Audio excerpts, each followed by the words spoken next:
questions, I'll run around with the mic. That way we can record on the microphone the question. That way we're not having to repeat it. So if you have a question, shoot up your hand. I'll run right over.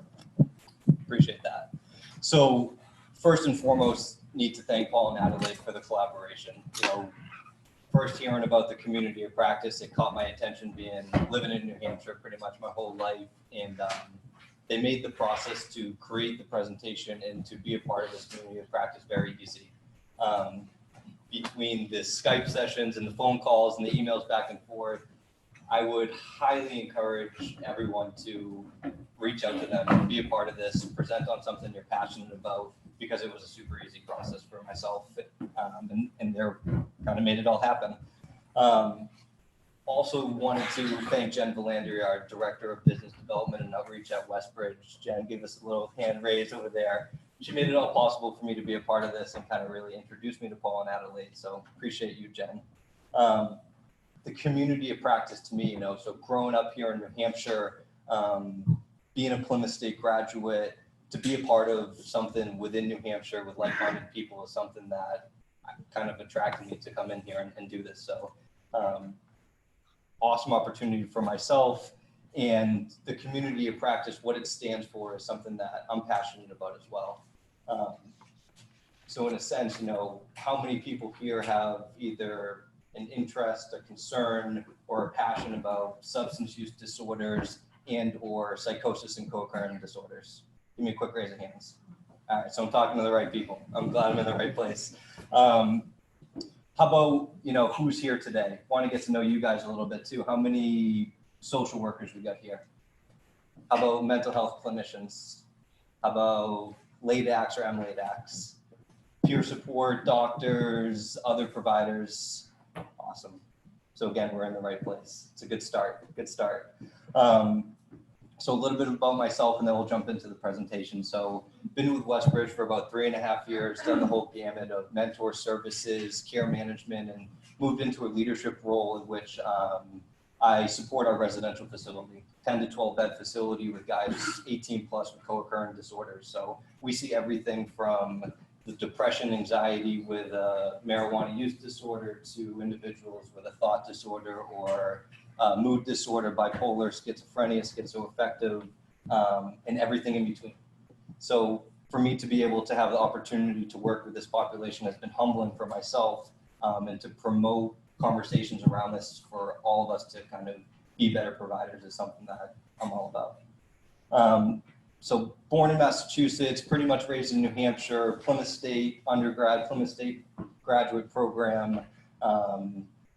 New Hampshire's what it's all about. I got the ocean over there somewhere. I got the lakes region, got the mountains to ski, and everything in between is what kind of has kept me around here. Things I'm passionate about. So substance use disorders, co-occurring disorders is something we're big at Westbridge, and something that has caught my attention to talk more about. Some of the clinical practices that I try to hone in on, assessment processes. I'm big into mindfulness, meditation, etc. We do a lot of that within Westbridge, and just personally, it's something that I'm passionate about. The good old CBT, etc. I've seen a couple name tags with Riverbend, used to be up there on their emergency service department. That's where I got a lot of my training and assessment skills from. So yeah, can't say enough about Plymouth State. If anyone is interested in taking classes, etc., it's a great learning community, and it's somewhere that will always be near and dear to my heart, and it's local, K-CREPT approved, etc., you know. All right, enough about me. Let's jump into the practice and get this going.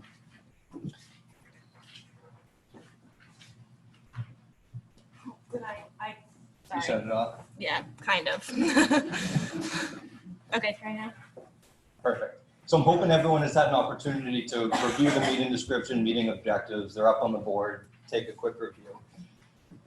What I'm hoping is that we can have more of a conversation, less of me preaching up here. You know, so I'm going to be asking for hand raises. I'm going to be asking for examples.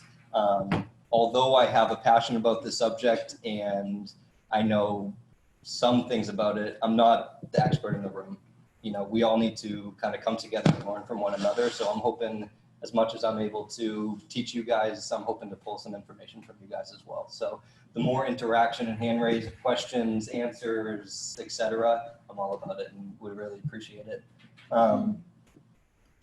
I think my main objective is to talk about how to assess an individual with a co-occurring disorder, how to kind of gather that information to lead us towards a diagnosis, and from that diagnosis, lead us towards a conversation around treatment planning. So let's kind of jump into it. I think our first slide, we're going to be talking a little bit about schizophrenia. Before we get going, anyone has any questions about the objectives or descriptions? Let's do it then. So schizophrenia, F20.9 within our DSM-5. I just want to, thank everyone for diving into this conversation around these thought disorders. From my end of things, coming into the field, I could tell there was some stigma around thought disorders. People were hesitant to jump into it. People were hesitant to talk about it. And growing up, it was more like, oh, that schizophrenic or things of that nature. And language is huge with these disorders. And it's really important to be mindful of how we're talking about them and how we talk to them as peers as well. Snapshot of the DSM criteria, not in full, but these are the things that stand out to me and that really kind of I have in mind when I'm assessing and going through treatment planning with individuals. So 2 or more of the following: we've got delusions, hallucinations, disorganized speech, disorganized or catatonic behaviors, and negative symptoms. Within the DSM, kind of what stands out to me is this delusions, hallucinations. So a delusion, a fixed belief that is somewhat, you're not going to get the individual to budge on it. They feel as if there's facts involved in the equation. No matter what facts that you bring to the conversation, it's difficult to get through. And that's okay at first. We've got to be accepting of that and really understand that their experience with these delusions and or hallucinations are real to them. First and foremost, that's where I start from. At least 1 month. So these symptoms that we're experiencing in the individual participant is what I'll refer to client, patient, etc., occurs for over a month. And we're going to get into the differential diagnosis in regards to substance use and etc. to tease those out, because it may be not organic based, it could be based on a substance. The level of functioning is impacted. So level of functioning, we most likely see it all the time, whether it be work, school, family relationships, etc. I'm sure you guys are all thinking of examples right now of a specific individual you work with who their life has become unmanageable. And somehow we got into a position where it's our jobs to support this individual to make it manageable. Continuous signs of disturbances persist for at least 6 months. So this level of functioning isn't just a bad week. It isn't just a bad 2 weeks. It's a bad 6 months to where their level of functioning comes to the point in which they wind up in our office, probably for the 2nd, 3rd, 4th, 5th time. Rule outs. I talk about rule outs because it's important throughout this process today to kind of distinguish between schizophrenia, schizoaffective disorder, substance-induced psychosis, medication-induced psychosis, etc. And these are the things that need to be in our mind as we first come into a room with an individual with these experiences. So before I move on to the next slide, I want to share a little bit of a personal story in regards to an experience that I had as a green intern in the emergency service department at Riverbend. My first weekend, the head of psychiatry comes in for rounds.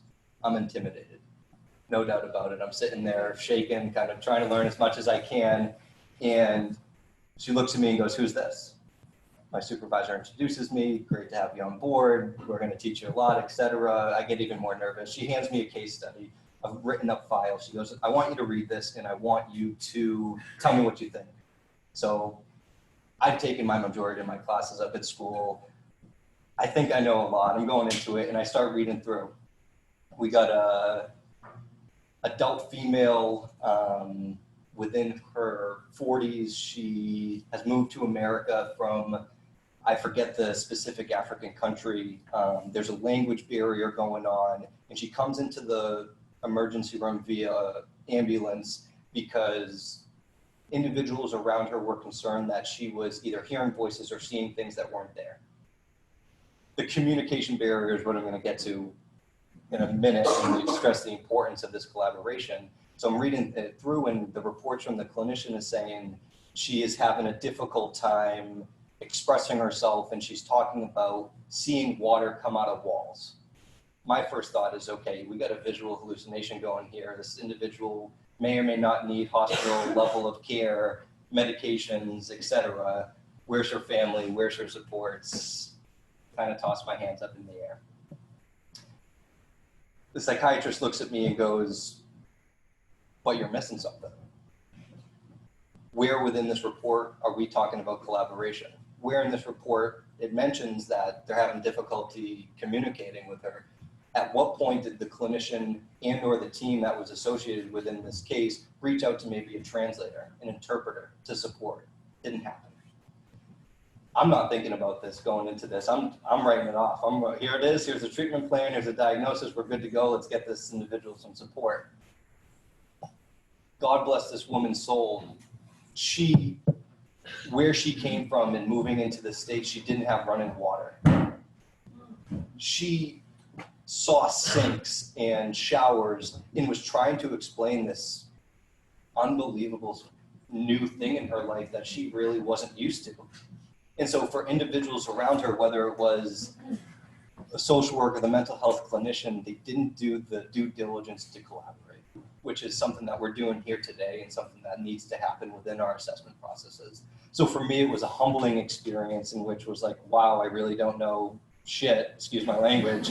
And it is, and it's something that will stick with me for the rest of my life, to make sure we're collaborating, to make sure that we're teasing these things out and asking for help. Asking for help from an interpreter or from a supervisor or from a peer, et cetera, is super, super important. Before we get going, I'm curious how many individuals within the room have had experience working with participants with schizophrenia diagnosis. What's it like for you guys? Is it difficult? Is it challenging? Does it tease the heart? Is there any stigma around it? What do you guys think? Depends on how Hello, Monica. treated. Oh. Thank you, Paul. So we're going to have to pass around this mic. It's going to be. It depends on how well managed their symptoms are. Yep. Absolutely. And what substances they're using. And what was your name? Monica. Monica, thank you so much. I think we had one more hand over here. Thanks, Paul. Hi. I found that in trying to get into residential treatment, it can be really difficult when you have schizoaffective, even well managed, even with a psychiatrist on the phone. Sometimes they just don't have the ability to manage if symptoms are to act up. And so it can be really, really hard to find rehabs and detoxes that will take someone co-occurring. Couldn't agree more. Couldn't agree more.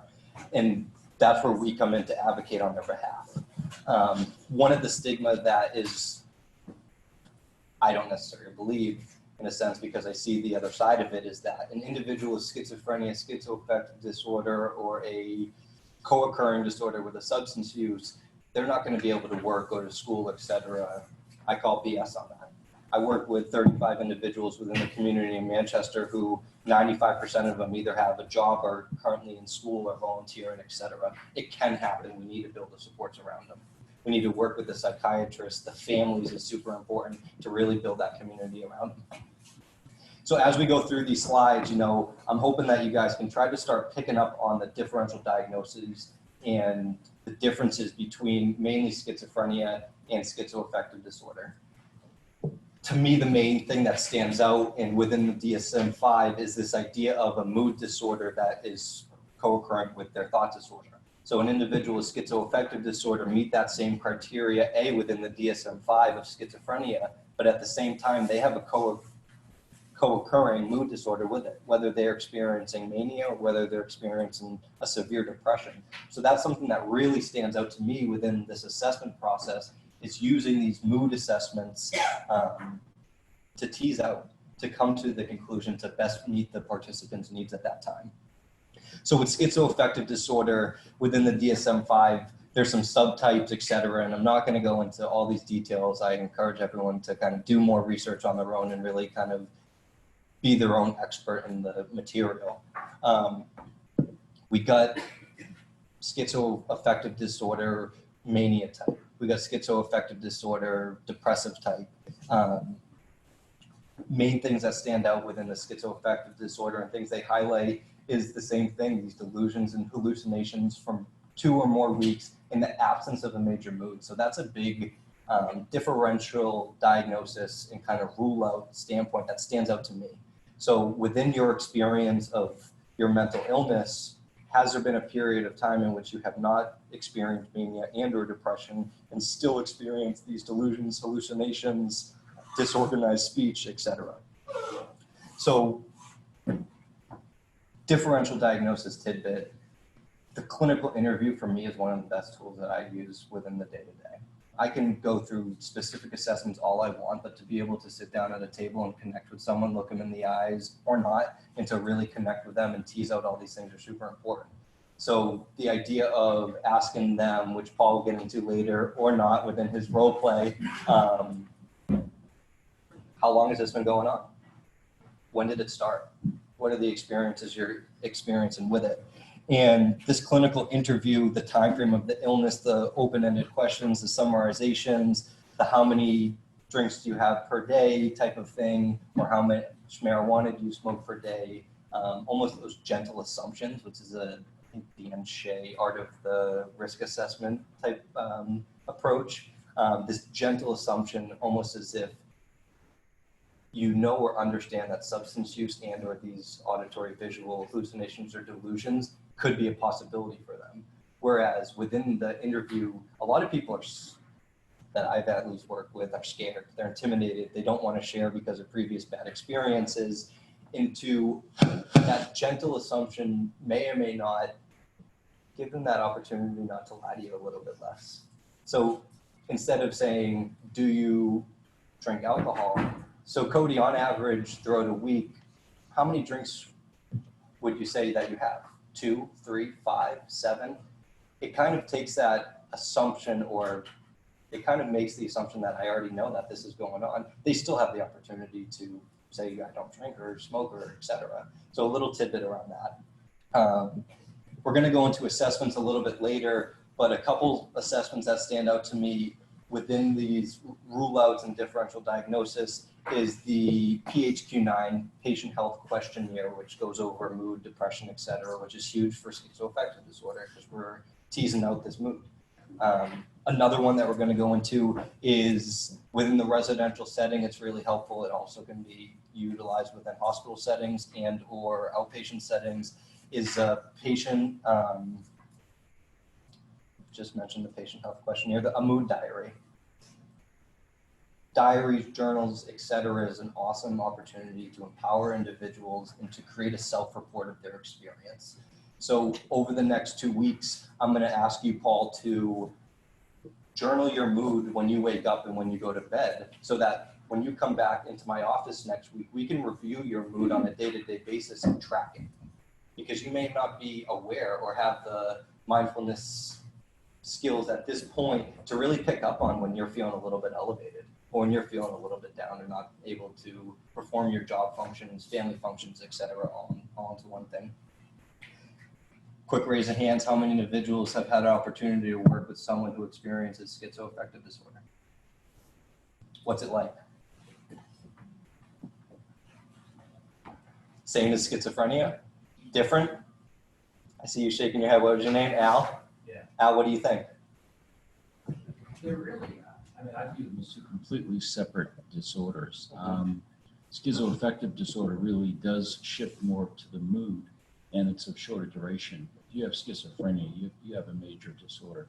And so you treat them as completely different because, to be perfectly honest, schizophrenia, you get a long-term problem.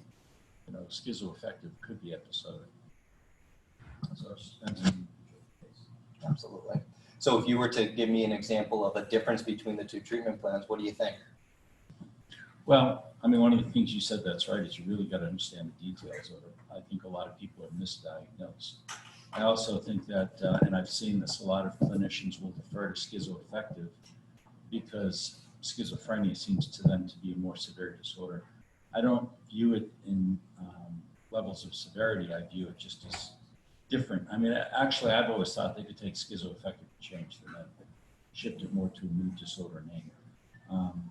So the treatment plan is going to be very, very different because one's a mood disorder and the other is a biological manifestation of the way they're wired. Okay. What's everyone think about that? Agree, disagree, similar thoughts, different approaches? Maybe yes, maybe no, all around? Agree. So from my end of things, I go back and forth with it. From my understanding, first and foremost, I'm not taking an approach of being solely focused on this diagnosis. I'm looking at the experience. That's first and foremost from my end of things, and I assume with you too, Al. So I'm less focused on what your DSM code is, and I'm more focused on how your functioning of life is being impacted. So as a clinician, schizoaffective schizophrenia, let's put it over to the side. How is this affecting you? So you're experiencing auditory hallucinations every day. Okay, what's that like for you? How is that affecting you is what I'm more interested in. Because you may or may not have a good experience with your voices, and you could be happier than a pig and you know what, because these voices are telling you how good you look and how awesome your hair is looking that day, or how great you did on that job duty you had. So, understanding the relationship with voices is something that I would strongly encourage everyone to take a curiosity about.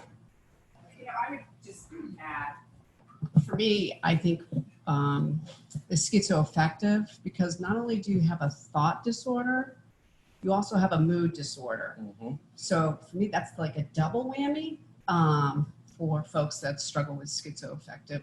I know someone very well that has schizoaffective bipolar disorder.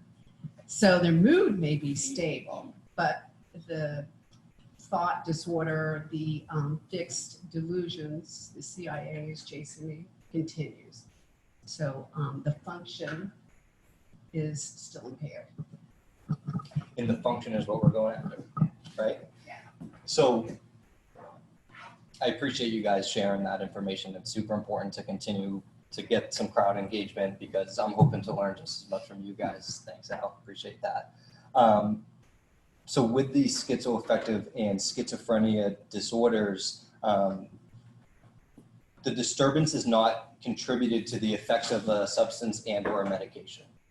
Super, super important, especially on this initial interview, this initial face-to-face contact with an individual in which you have anywhere between, depending on how much they're willing to give you, 15 to an hour and a half to have a conversation to get to understand this person. So teasing out and having these kind of assessment tools in the back of your mind, as well as these initial interview assessment questions, are super important. One of the things kind of that I try to do is have more of that informal assessment at that first point of contact in which I'm assessing the major things. I'm assessing safety, I'm assessing symptoms, self-report, medication history, previous mental health history, etc., all with the mindset of what information this individual gives me is going to drive my assessments later on. It's going to drive my assessments with the team as well as with the docs, etc. And we'll get into more assessments a little bit later on. Let's do it. Substance and medication-induced psychosis.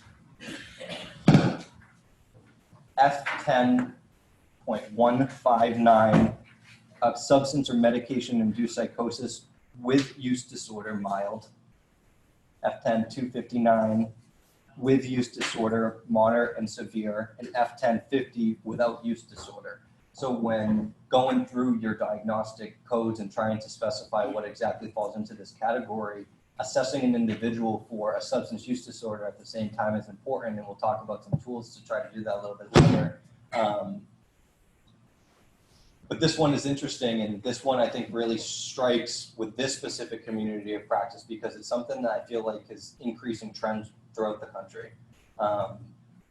Whether it be this potent marijuana coming out, in which is scatter in our minds and or brain chemistry and or cocaine, methamphetamine, etc. It's really taken a toll on our communities. In that initial assessment process is something that is super important to tease out these medication and or substance use disorders. So the presence of one or both of the following, again, these delusions and hallucinations are coming up, as well as the other kind of categories within the schizoaffective and schizophrenia. Evidence of criteria A, developed during or soon after substance intoxication or withdrawal or after exposure to a medication. So I'm going to go into the substances a little bit, but before we do, one of the things I was hoping to kind of get information from the crowd today is this medication piece. So I'm not a prescriber. I don't have a great understanding of specific meds that can potentially cause a psychosis or not. So I'm hoping to come together. What specific medications have we or have we not seen that could potentially have a substance-induced psychotic or medication-induced psychotic effect? I think when it comes up a lot, the substance field is a lot of the Hep C treatment, so interferon and a lot of those can cause psychosis. So Hep C, okay. Anyone else see that type of thing too? We got some conversation going on at this table. What do we got? She's looking at me. Susan's looking at me like, oh no. I'm working with someone who just started Hep C treatment, so this would be a good thing to come back and share with him. Yep. Because he has that history of movement. So.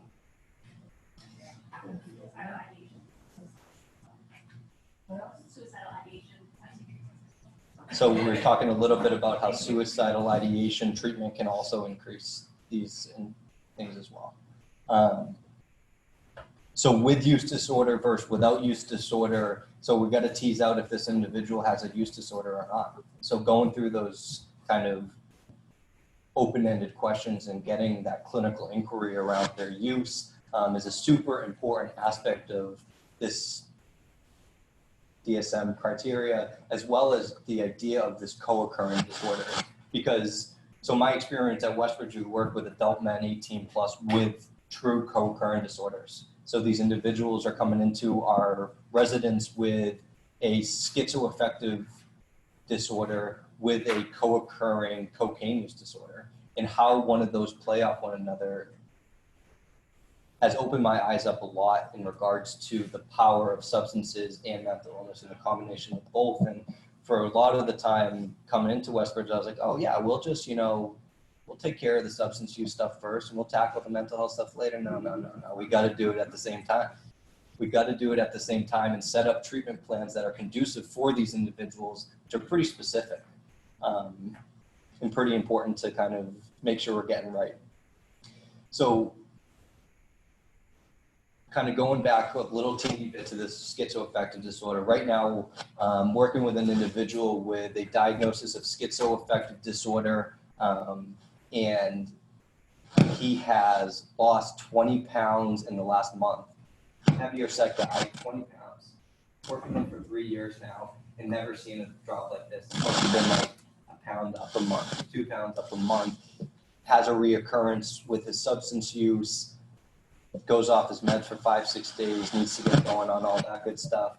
And now we're seeing some of this depressive side of things. Whereas if over the last 3 years, I haven't seen a ton of that.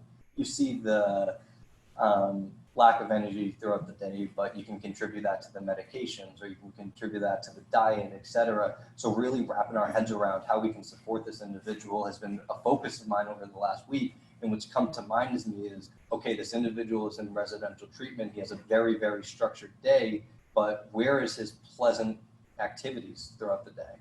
What does he enjoy doing and how can we meet him where he's at to really try to get this guy the treatment he needs? So it's tough with the weather being like this, but he's a fisher. He likes to fish. He loves to get outdoors and go for walks around the woods. The guy can shoot a 3-pointer like I've never seen in my life. Getting him to the YMCA and getting that exercise is something that is super, super important to him. But it's also difficult as a residential clinician trying to find healthy strategies to incorporate into this individual's life when we have another 10 individuals to work with, to keep a schedule, to plug in our notes, etc. That's where the collaboration comes into play. That's when we're reaching out to our care management team, to our mentor team, to our admin team and saying, hey guys, it's really important for me to get John out for a walk today and I'm going to be out of the home for an hour and a half. We need someone to come in and help us. So that collaboration within the organization is something that isn't always doable, but something we got to encourage and push for my end of things. Do you feel as if as providers, this team approach to the working with individuals with these disorders is something that you guys have had that experience, or are you guys more of it on your own? So I'm seeing some team approaches in the back. Great. Super, super important to have a team approach with these things. And from my end of things, we're lucky at Westbridge because our team is a kind of comprised of a nursing staff, a medical staff with a couple of psychiatrists. We got social workers, mental health clinicians, bachelor's level supports. We got vocational counselors who work with our guys and the residents 2 or 3 times a week. Let's resume build. Let's get you out to volunteering. We'll get you volunteering at the YMCA or at the shelter or at Meals on Wheels going around in Manchester. So this team approach has been something that I don't think we could treat the individuals we work with as effectively if it was just me and the residential staff. It just wouldn't be doable. Not enough time in the day, not enough light outside, et cetera, et cetera. Going into these substances a little bit more. So DSM says between 7 and 25% of individuals presenting with their first psychotic episode coming into a treatment facility and experiencing some sort of psychosis. So 7 to 25% of these individuals will fall under this category of substance-induced psychosis. So almost a fourth of the individuals coming in and presenting with psychosis may or may not have it be substance-induced. So understanding kind of that specific percentage, I think is important for me to kind of wrap my head around and to really know the relevance of this specific diagnosis. So let's talk about some of the substances that we see within the community. So alcohol, substance-induced psychosis from alcohol it's important to kind of talk about the course and development of their substance use and or their psychosis, because from my understanding, my experience at Westbridge is that when we have an individual with a alcohol-induced psychosis, the course and development of their drinking, it's not a, hey, let me go drink 6, 7 beers and a couple shots at the bar and I'm going to go into psychosis. No, no, no. This is a prolonged use. This is a prolonged use of heavy substance use and mostly fallen in that with use disorder, moderate or severe, which at the end of things will start to shape our treatment planning. Other things sticking out to me in the state, opioids are up there, but I'm looking over here to the amphetamines and cocaine. We don't talk about meth as much in the state because not as many people are dying, but it's just as bad. Just as bad. I'm seeing some head shakes around here. We're all affected by it. Loved ones, co-workers, participants, clients, patients, you name it. It's people are being affected out there. So how does cocaine and methamphetamine / could be a prescribed medication, Adderall, Vyvanse, etc., misusing those things to excess? You take 100, 150 milligrams of Vyvanse for a few weeks straight. Guess what? It's pretty much like close or similar to using meth, from my perspective at least. The brain interprets it that way. So meth and cocaine are similar features, and from my experience, more often than not lead to persecutory delusions. Like you mentioned earlier, or someone mentioned earlier, someone's following me, or the government's tapping into my phone, or they got eyes and ears on me, etc.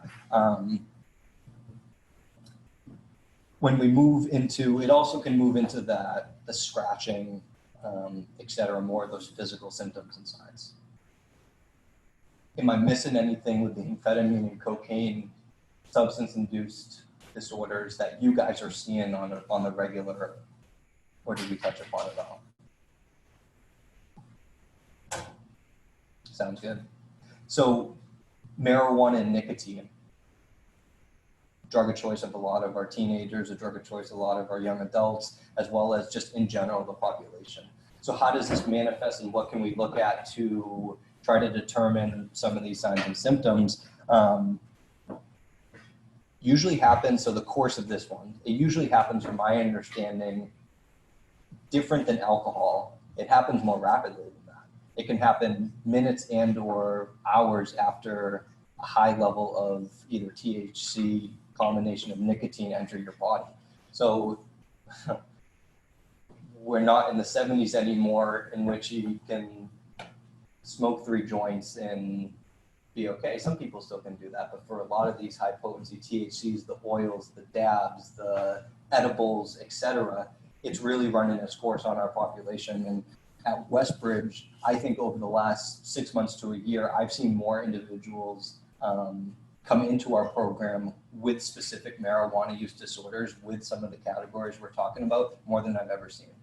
Whether it be the extreme amount of edibles, etc., it's something that we're seeing. I saw a hand back here. What do we got? I'll come back, Paul. Yeah, I got it. So I just wanted to comment that statistically at Westbridge, the top 3 diagnoses that we do see are schizophrenia, schizoaffective disorder, and bipolar disorder.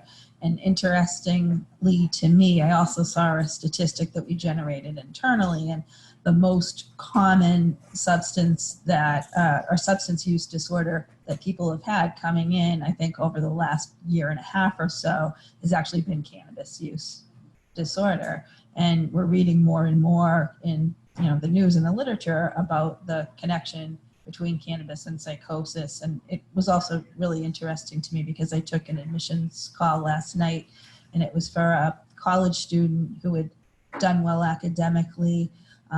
He had no psychotic thought process, when he was younger. And I know the college age is usually when it comes about, but his only psychiatric symptoms previously had been some isolating relationship issues, irritability, maybe a little bit of an anger management thing that I don't have details on. But he had gone to Amsterdam and used marijuana and taken some psychedelic mushrooms, and then a month later had his first psychotic break over the summer, and 3 hospitalizations, and is currently hospitalized. So just kind of reflecting on the cannabis piece, and that being more potent these days. Appreciate that, Jen. So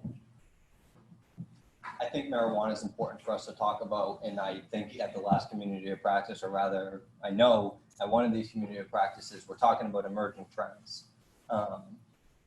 Show of hands, how many individuals are working with a client, participant, patient right now who's actively using marijuana? Point proven. Point proven. How many are not?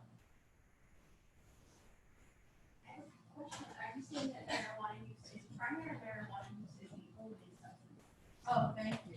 So quick question. It was, how many individuals do we work with that have a primary substance use disorder of marijuana versus a polysubstance use disorder? Yeah, the statistics she was talking about was it more they're coming in just for marijuana use, or marijuana use requirement. I think,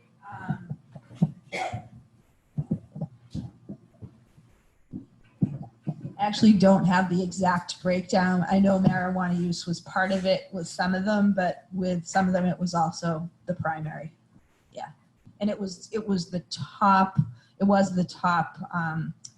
substance use diagnosis that they were coming in, whether it was polysubstance or not. And I think a lot, you can probably speak more of this, but I think a lot of our guys are polysubstance. Over the last year and a half working at the residence, I think we've had less than 3 admissions in which it was pure marijuana only. Polysubstance use is what we mainly see, whether it be Xanax and cocaine, whether it be heavy opioids and marijuana. It really, I think, we see a lot of polysubstance use. But as these diseases manifest, we know with these thought disorders, a good majority of the time, they don't start to present in these individuals' lives, at least so significantly impact them until 18, 19, 20, up to 26 years old. So we're working with young adult men and women within our communities that are starting their use young. And as their substances are affecting their brain, their vulnerabilities, biologic vulnerabilities, like Al was talking about a little bit earlier, start to present, start to come out. These predispositions or vulnerabilities within our brain are triggered. It's not fair. I consistently hear and have this conversation of, how can you smoke marijuana and not experience this, but you can smoke marijuana and you get this experience? And I throw up my hand and I go, guys, it's not fair. Our brains are wired differently, and this is something that we have to wrap our head around somehow, some way. It's sad in a sense. It's been, Hold up one second. It's been an interesting harm reduction conversation with people who say, like, I'm not going to stop smoking marijuana. And for people who are already exhibiting some kind of psychosis symptoms, to say, like, well, you don't know what's in the marijuana that you're smoking, because now so many things are being made to have these crazy high THC levels. And if you're buying marijuana from someone on the street, it's not always going to be the same thing. It's going to change. The strains are going to change over time. And then your psychotic reactions to the marijuana can change. And a lot of the times the patients will say that their psychosis is getting worse because their medications aren't working. And then we talk about, like, well, do you know where the marijuana you're using is coming from? Because your reaction to that could be changing. And people that want to get medical cards, and it's almost like, I'd rather you get the medical card, because then we can talk about which marijuana you buy from the dispensary and know what the THC and CBD levels are and talk about how that impacts your psychosis. But I think patients come in thinking that the message from us is going to be like, you can't smoke weed and everything's a no, you know, and opening up that conversation's been helpful and interesting the last couple of years, with dispensaries becoming more prevalent and medical cards being more prevalent. Appreciate that, Chelsea. Chelsea, where are you working right now? we're in Lakes Region Mental Health Center. Lakes Region Mental Health Center. What's your major population you're working with right now? I'm a director of substance use. Director of Substance Use Services. Yes, Okay, co-occurring disorders. great. I appreciate you being here today, and thanks for the insight. We got another question back here.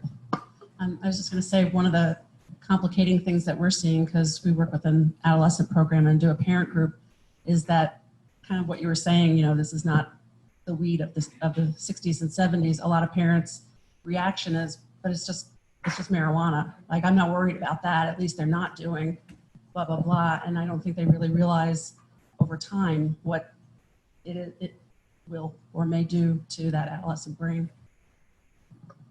I couldn't agree more. And what was your name again? Jan, thank you so much. You bring up the idea of family.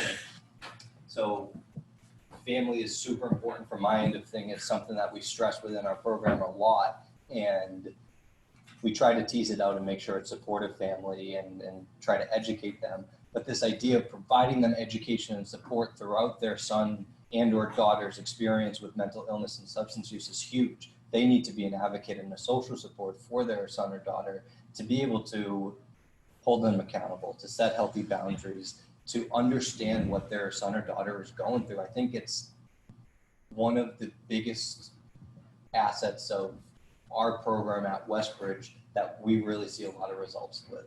So we utilize what's called family education and support. We got a booklet with a bunch of different categories in it, from stages of change to healthy communication to medication psychoeducation to money as a trigger to setting healthy boundaries with family members. And time again, we get feedback from families saying, you know, these modules have really provided us not the information, but a safe place to talk about this information. Whereas beforehand, son or daughter would come home, I'd say, hey, you smell like weed, what's going on? Let's talk about this. And it goes off the rails without setting that comfort agreement, without setting those boundaries prior to, without having that mediator in a sense to allow them to build the skills to make sure they're having the conversation in the right way from a non-blame or shame perspective, utilizing strength-based language.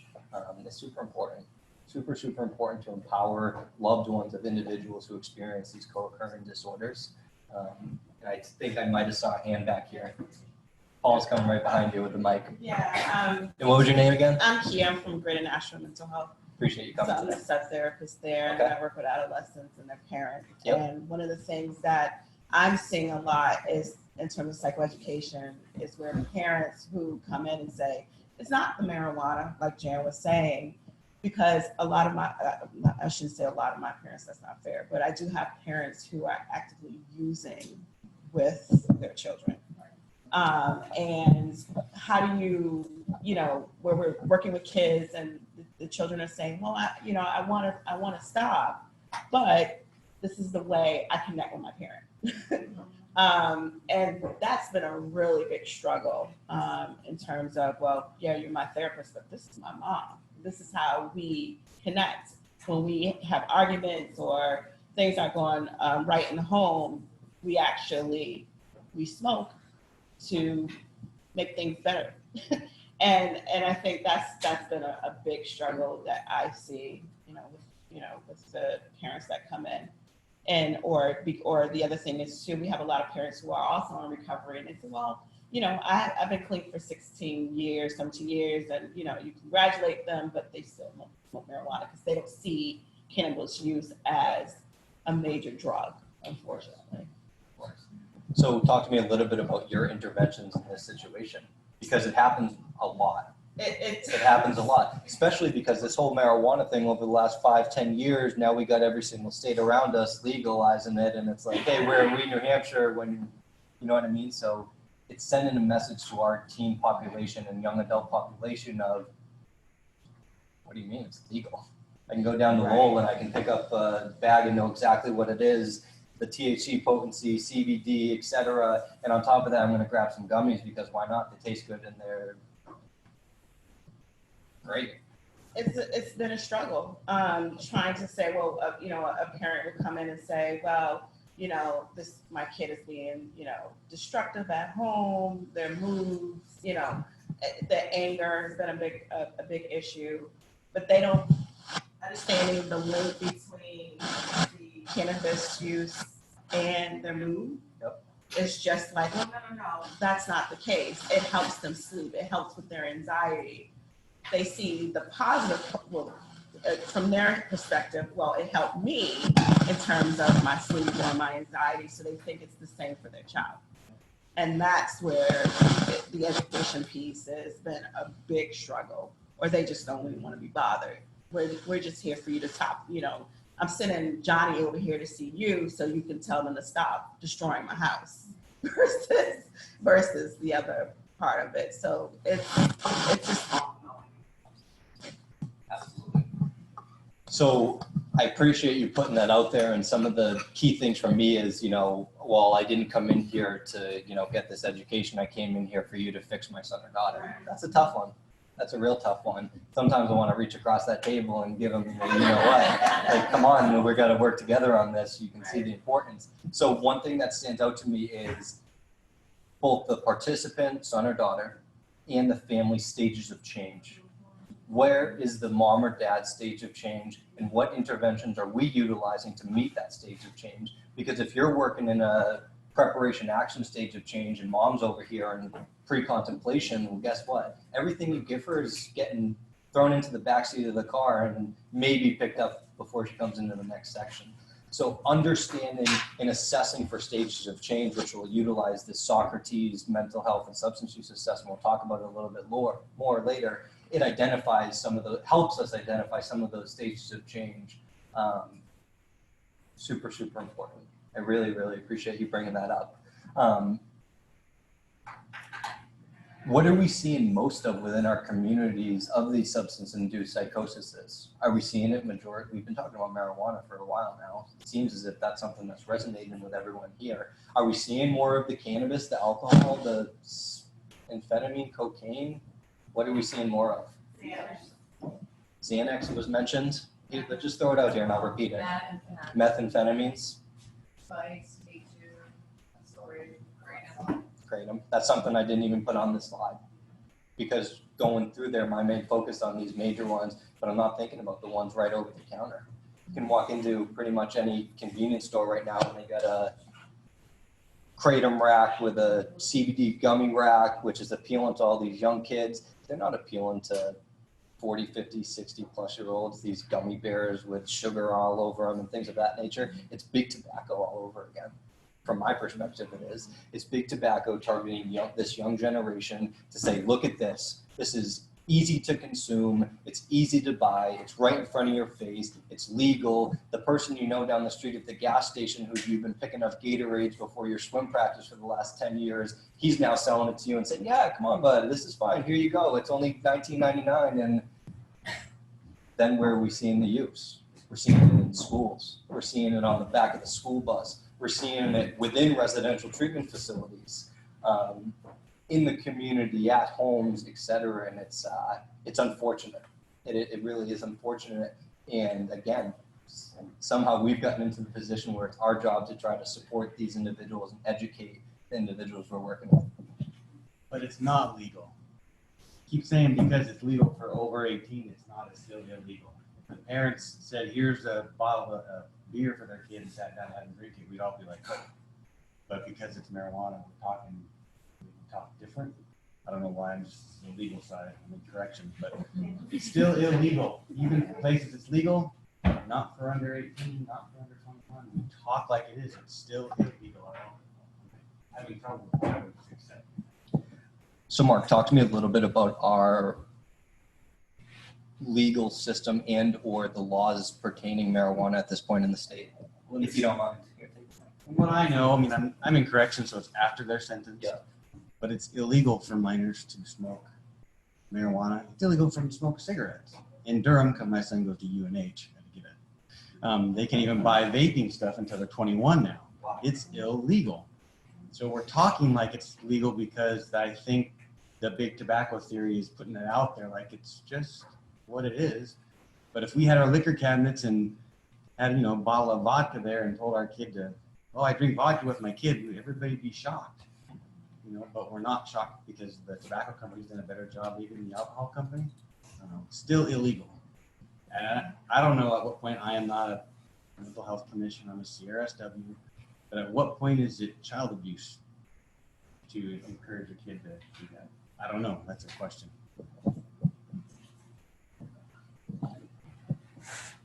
Appreciate you putting that out there, Mark. And I'm also curious, kind of some of your experience as a CRSW working within a jail setting. Kudos to you, man. I appreciate the work you're doing because that's not easy stuff. Jail institutions are death. We talk about it a lot, right? Unfortunately, those are the results of a lot of our experiences with heavy substance use. And you're on the front lines of that as all we are, just a different side of the fence. On the same side. Same side of the fence. Depends how you look at it. We're in the same small state. Yes, we do. So from your perspective, Mark, as a CRSW, what are the substances that you're kind of seeing most that people are experiencing and using pre-jail? Right now, it is still heroin, fentanyl, still probably the number one. Bath salts are going in there, but we can't really test for that. Nobody tests for that. I don't know if the state lab tests for it. Everybody smokes marijuana. They all start, it's just marijuana. It's just pot. It's legal. That's what I hear all the time. It's pot. And drinking isn't even as popular. It's still a lot of drinking, but I would say marijuana is far, far more done or used. At least from where I can. Methamphetamine's on its way up. That's the zombie apocalypse is upon us. They're just vegetables when they walk in, for weeks. They're nothing. And we also we just got returned to our facility, somebody who was deemed incompetent to stand trial, released from the state hospital to jail. And we're having him. And we have him because his mom wrote a letter thanking us how well we're not psychiatrists, we're not doctors, but this poor guy's been with us for 500 days or something. Incompetent. He's in county jail. So at Riverbend, I would do lethality assessments up at Hillsborough County. And that experience to me, again, was eye-opening because I got to experience these conversations with individuals who didn't have the freedoms like the individuals I'm used to working with. And to really try to assess what they're going through within the moment is, one is pulling at my heart, two is like, what did this guy do and should I be scared right now? And trying to not bring that counter-transference into these conversations was a super important skill for me to learn in a sense and to practice, because it definitely was. Judgment is a huge piece of, you know, my mindfulness practice or lack thereof judgment, and being able to go into sessions and meeting these individuals with these experiences. We can't shame, we can't blame, and we can't judge what they're going through. Specifically with these thought disorders, the experience is real for these individuals. It's really real. I don't know if anyone in the room has ever experienced a thought disorder and or any sort of psychosis. And if so, I feel as if it's a powerful experience to go through. Recently, I went down to West Springfield, Massachusetts, and attended a Hearing Voices group. So the Hearing Voices Network is a national organization in which my main takeaway is it's basically a peer support network for individuals who have these experiences, visual, auditory, fixed beliefs, whatever it may be. And this organization started because I forget what, it might have been 80s or 90s, overseas, a doctor, psychiatrist is meeting with this individual, and one day she finally looks at him and says, so why do you keep telling me that these things I'm experiencing are not real when I can hear them and I can see them, I can talk to them, at points I can feel and smell them? And she points to a picture on the wall of some religious figure, but you can believe in this, that this is real, but you can't talk to this individual, hear this individual, smell this individual. So what's the difference? Why is my experience not real and yours is? It sparked an interest in his mind and said, oh crap, you're on something. So from there, he put her on TV with her consent, obviously, to spread the word around this Hearing Voices network in which they created. And now it's a national organization in which there's affiliate groups, there's full groups, there's online supports, and it's a peer support network for individuals who have these experiences. So after going to this training, my colleague and I were working to try to get an affiliate group within our organization. So within kind of this idea is that if you start a Hearing Voices group at your organization, it's considered an affiliate group. Whereas if it's independent from any organization and just under the standards of Hearing Voices Network, it's considered a full group. So for instance, some of my ideas were, why don't we go over to Hope for New Hampshire and Manchester, talk to these individuals and start a full group so more individuals can get going. I would encourage everyone to look into it, write a little tidbit down on your notes section and just look it up. If it's something that appeals to you and you feel as if it could be a resource for the participants you're working with, it's worth a shot. I don't know a ton about it, but I know enough that it's at least worth a look. We're going to go into a little bit about some of my takeaways from the Hearing Voices Network because it kind of ties into the clinical interview process. And they have this acronym, and two of the things that stand out in the acronym, it's VCVC. And two of the things that stood out to me is this curiosity and validation standpoint, which I could align with immediately and kind of understood, okay, well, hey, that's the approaches that we need to take with this individual with this experience of a thought, visual, olfactory, etc., hallucination and or delusion. And I need to be curious about it. I need to try to understand what their experience is as if I've never really, or if I really don't have an understanding. I think we got a question out there in the crowd. What do we got, Jen? Thanks. I'm actually just wondering if we're going to talk a little bit about the other causes of psychosis, like how stress and trauma impact it. Oh yeah, we're getting into that. Don't you worry. So I appreciate the segue, and it goes into this because not always is it a substance-induced psychosis, but what also contributes to the schizophrenia, schizoaffective, and things of that nature. So substance use, we've already touched upon. Stress. So either the stress that is affiliated with substance use and or these high levels of prolonged stress that we experience, whether it be a loss of a loved one, a loss of a job. Oh God, we got graduation of college coming up and I'm at that 21, 22-year-old age in which my brain is super vulnerable and I may or may not be drinking 12 Bud Heavies on a Saturday night with my buddies and not taking care of myself during the week. And no kidding, I'll get stressed out to the point in which my mental illness, which I have a predisposition, is coming out. So individuals who experience schizophrenia and schizoaffective disorder can experience an increase in their symptoms when they're experiencing more stress within their lives. So an individual with schizoaffective disorder, I've gotten to the point where I've paired up with my treatment providers and I'm managing it effectively. And now I'm working a full-time job. I'm taking a course on the side. My family life is going good. Bam, you get hit with something stressful. Your mom or dad passes away, or your best friend from childhood ODs on fentanyl and heroin, and your life is going to shambles. That stress can then exacerbate our mental illness and push us more into potentially that residential setting or quick hospital stay to get back to where you need to be successful. Next thing is trauma. So we talked a lot about it at the Hearing Voices Network, and I encourage everyone to try to be as trauma informed as possible on how trauma affects our day-to-day experience. So trauma manifests in a lot of different ways, whether it's the small T's or the big T's or everything in between. It's really important to take that gentle curiosity approach when talking about trauma.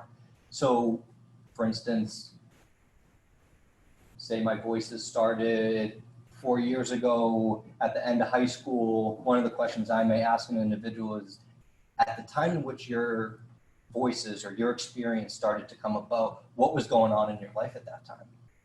More often than not, when I ask that question, there is some life event that has taken place within that year period in which I would consider a big T or a little t, in which obviously, if they're bringing it up, they're thinking the same thing. So trauma is a very important piece to tease out and to talk about with our individuals, and also goes a long way with our treatment planning towards the end. Sleep is a huge thing. I don't think we talk about it enough, but then again, I'm sure we're all pumping psychoeducation down our participants' throats in regards to the importance of sleep, et cetera, et cetera. Also with sleep, with these disorders, we're seeing a lot of individuals have excessive sleep. So I'm on a medication such as, throw it out there, Clozaril.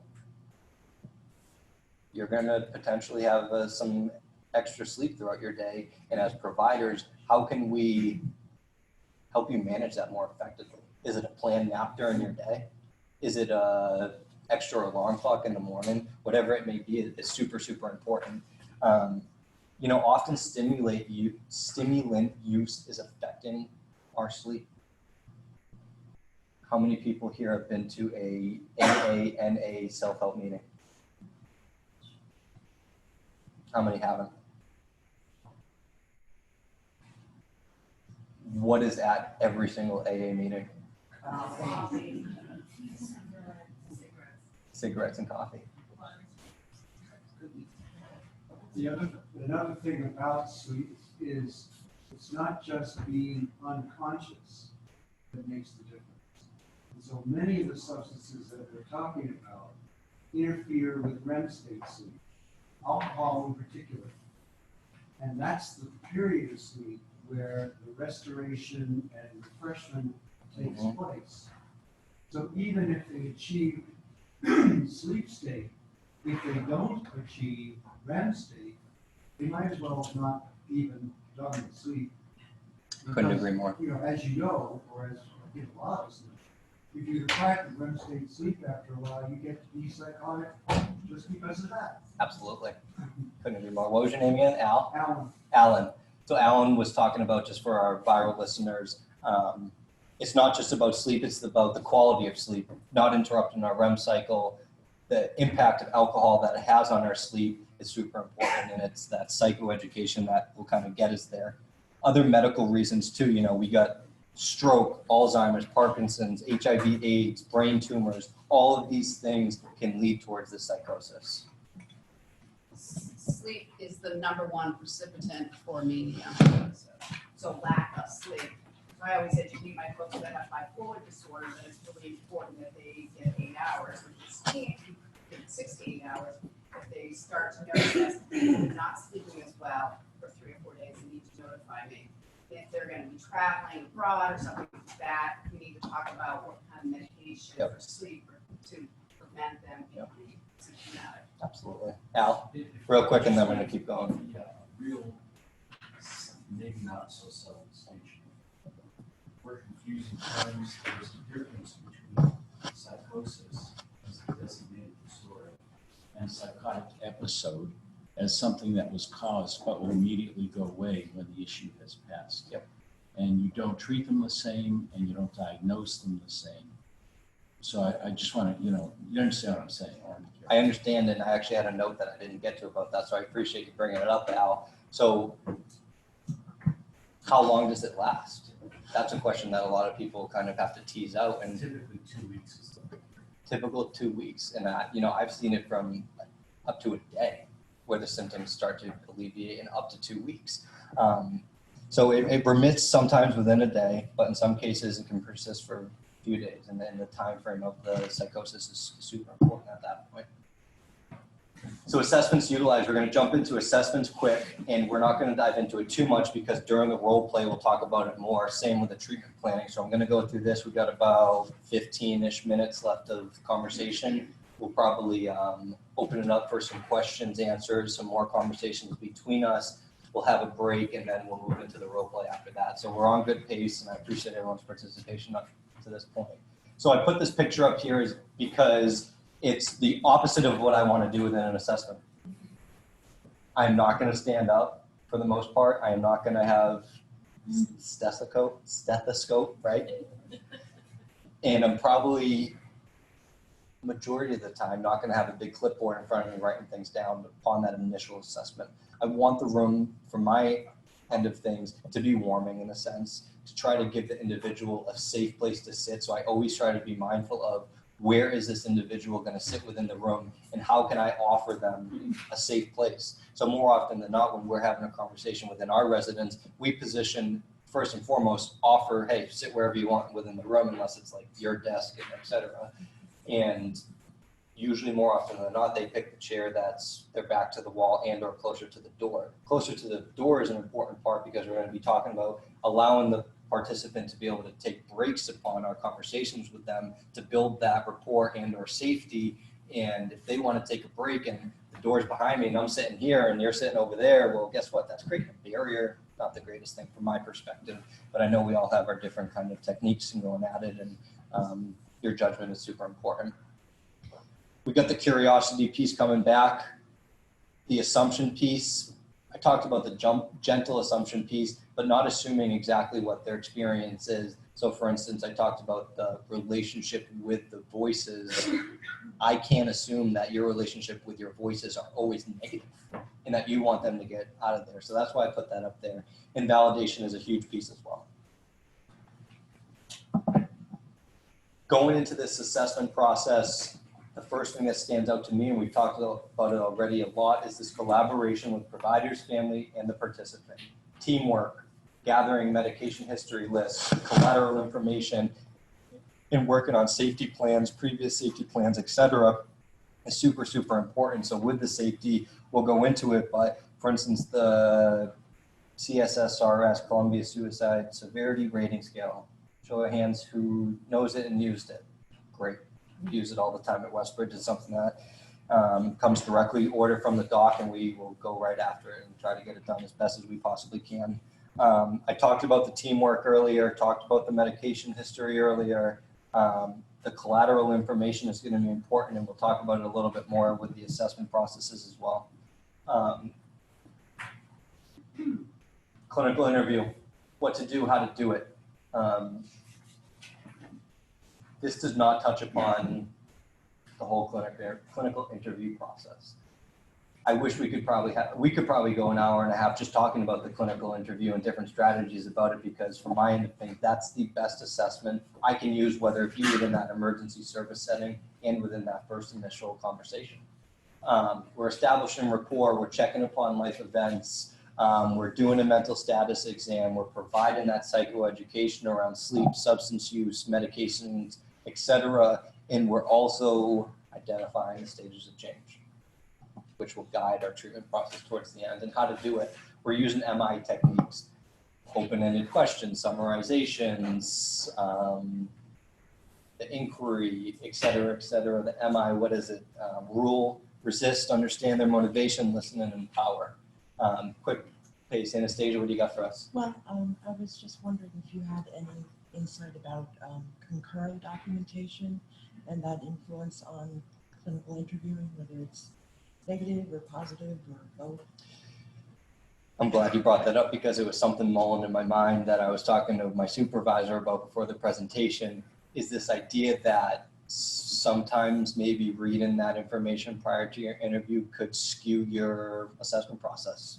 So from my end of things, I've done it both ways. I've read upon the intake assessments and kind of the information from whatever the other organization they're coming from. And that gives me the framework of, okay, here's their experiences prior to, but I won't take that that won't be my end all be all. I will then kind of phrase something to the participant as, so I have a basic understanding of some of your experiences, but your report to me is what matters most, and I want to hear it from you. So I'm going to put all this stuff to the side because I want to hear your experience and start right over. So what do we think from a crowd perspective? Read information before or wait until after? Read before. Read after. Mix of both. Mix of both, and from my perspective, mix of both. It depends what's, especially when we're doing intakes to our programs, right? Because if we're doing intakes to our programs, we need to make sure that the individuals coming into it are safe, aren't a risk to themselves, or et cetera, et cetera. So that information is super important. There's the curiosity and validation piece. I won't go further into that. I think you guys got the point. Cody, do we have time for one more question? Absolutely. Go ahead. I'm not sure if it's what you meant, but I want to know now because it made me think. So I think what you're saying is concurrent documentation, as in a lot of agencies require or request that you do your documentation while you're in the room with the client. And so that might be required at an assessment that you be writing your notes while they're there. And so thoughts on, while it's efficient, while doing assessment, do you think it's appropriate? Working on the computer while interviewing at the same time. Yep. So it's a fine line. From my perspective, if that's what your organization is asking you to do, there's only so much you can do. You know, I'm not running an organization at this point in my life, and I can't make that decision. So if I'm getting that direction from my supervisors, I may provide them that feedback of my experience within that assessment. And hey guys, this is making it feel really impersonal, and I don't think I'm getting the best results possible from my time spent with. How can we potentially switch things up? As well as having that prior conversation with that participant of, hey, here's something that I have to do, and how can I make this as comfortable for you as possible? Super, super important. And we got one more question right in the back before we jump into our next slide. It actually depends how it's done. Shows it's very empowering for clients to know what you're writing in the record, to have access to it. The difference is when you use it between an assessment and when you use it ongoing appointments. So if folks want to talk about it, we trained all of our agency on it. I'd be happy to talk to folks about how to do it. It's about how you do it. Exactly. And what was your name again? I'm Cynthia from Greater National. Cynthia, appreciate that. I'm going to repeat it because we're having a little technical difficulties. I don't know if everyone on our video audio could hear you. So what I heard from you was that there's actually research saying that taking notes and allowing the individual to understand what you're writing is empowering. Couldn't agree more. So from my end of things, some of my experience with that is I'll even say, you know, hey, especially early within my emergency service work at Riverbend, I would bring in that piece of paper because I'm not going to remember all the stuff we're talking about an hour or 30 minutes later. I need this for my documentation. So Paul, before we get this started, I just want to give you a heads up that I'm going to be taking notes. And at any point, if you want to look at these notes, I'm more than willing to slide them over so we can have total communication as well as, what's the word I'm looking for? Transparency, thank you. Transparency, because it's super important for them. And I'd say 99% of the time that, no, that's fine, you can do that, it's okay, thanks for giving me the heads up. And I'll even try to position my paper in which at some point they can kind of see what I'm writing, just a teeny bit. So I'm not like this with a clipboard right there. I'll try to make it so it's on the table, I'm taking notes, and it won't be word for word, it will be bullet points to remember. Bullet points to remember. Did you have a question, Marie? No, I was gonna say a similar thing about collaborative documentation, that it's about incorporating with the patient, like what you're doing and why, and explaining this at this first session, I'm gonna be on the computer a lot, and later on, when we're doing treatment sessions, it will be like this, and I want you to be participating in what I'm writing, and I want your input, like, you can see what I'm writing, and am I getting it correct? Sorry. It's okay. Paul's running around. I Talking can't. to the patient, being able to see what you're writing and say like, do you agree? Am I understanding what you're saying? And it's like another way to do reflective listening. Yep. That you're checking back with them, that you understand what they're trying to say to you, and that you're not writing things about them that you would share with them. And if you're gonna write down like poor hygiene, that you're also having a conversation with them to say like, I see that this has happened for you, and I'm concerned that that might impact your overall wellness. Is that something that we can talk about? If they say no, I don't want to talk about that, then we write down, doesn't want to talk about this, and that they're fully participative in the process. Appreciate you putting that out there. Yeah. It's that transparency piece again, and setting the stage for them, building that trust, allowing them to know that this is a safe place, and like I said, setting the stage so they know what they're getting themselves into. Assessments utilized. So at this point, we've met with the individual, we've had that clinical interview, we've kind of gotten a basic understanding of what their experience is. They leave the office. We've set the stage because when they come back next week, we're going to have a slew of assessments, which we're going to run over them. Maybe not. We could do it different ways. And here are some of the assessments that we use at Westbridge on a regular basis for a lot of different reasons. So we've got strengths, needs, abilities, and preferences, the SNAP assessment. I like this assessment because it really allows us to individualize care and understand what those needs, wants, preferences, and abilities are. So 2 weeks down the line within residential treatment, we're having difficulty engaging with this individual because X, Y, and Z. Well, let's take out that SNAP again and look at his strengths and also look at his needs, and are we meeting those needs, or can we meet those needs? Super important. PHQ-9, we talked about a little bit earlier, assesses, mood, which is a good one to tease out and rule out those schizoaffective schizophrenia disorders. Mental status exam speaks for itself, what we're looking for there. The mental status exam really starts upon that initial contact. When you see that individual in the lobby or walking into their car, we're assessing motor, gait, eye contacts, hygiene, going down the line. We need to be kind of monitoring that stuff. General anxiety scale, GAD-7, again, assesses, some mood as well as just overall anxiety. Figure out, put it out there because it's something we use a lot. So the ASCC, Approaches to Schizophrenia, is a tool, and forgive me, it is the Approaches to Schizophrenia communication tool, and it reviews adverse effects of psychotic medications, antipsychotics. So it's a clinician-based review rather than doctor having that conversation, because hopefully at this point you've built rapport with that individual and you can ask them, has any antipsychotics in the past affected you in any way? And if so, what was your experience? So you can take that information, go back to that collaboration, work with the provider and say, hey, I'm no provider, but here's what the experience of the individual is. CARS, mania, it's a mania scale. Clinician administered rating scale for mania. It's one that we use to kind of tease out that schizoaffective disorder. The CWAT-A, we got the Clinical Institute Withdrawal Assessment for Alcohol. There's also one for benzodiazepines. It's something that we utilize when individuals have gone through their, whether it be detox or they came out of that hospital setting, they may be still experiencing, not to the level of super safety concern, but that's how we're monitoring for their safety with their alcohol use disorders, and making sure that they, some of the things involved in that are fidgetiness, restlessness. I actually brought the scale here, so if anyone wants to check it out, we can. Socrates Mental Health and Substance Use Assessment, identify stages of change, or at least helps identify stages of change. And it's really a tool in which it goes over things like, what is it called? So we have basically assess the stages of change and people's ambivalence to stop using or to use, et cetera, et cetera. Substance use history, self-report. I think that's a super important one. And it goes into that clinical interview strategies, those gentle assumptions, et cetera, to really tease out within that the course, the development, the specific use, how you're using, what you're using, are you doing it together, what time of the day, et cetera, et cetera. It's all super important. And anytime that anyone has any more questions, I left a bunch of cards up there, so you can shoot me an email, phone call, and we can talk a little bit more about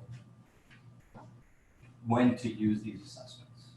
So it's one thing to have them out here to utilize them, but it's another thing to go through that initial assessment process and then have the understanding of, okay, based on what I just gathered, here's 3-4 assessments at my disposal. Cody, I think we have a question. Okay, go ahead. I'm just curious which assessments people are most used to. Least and most familiar with. Everyone see all those up there? Utilize them. Many ones not utilized. The one that I haven't used as much as the others is the Approaches to Schizophrenia communication tool to talk about adverse effects.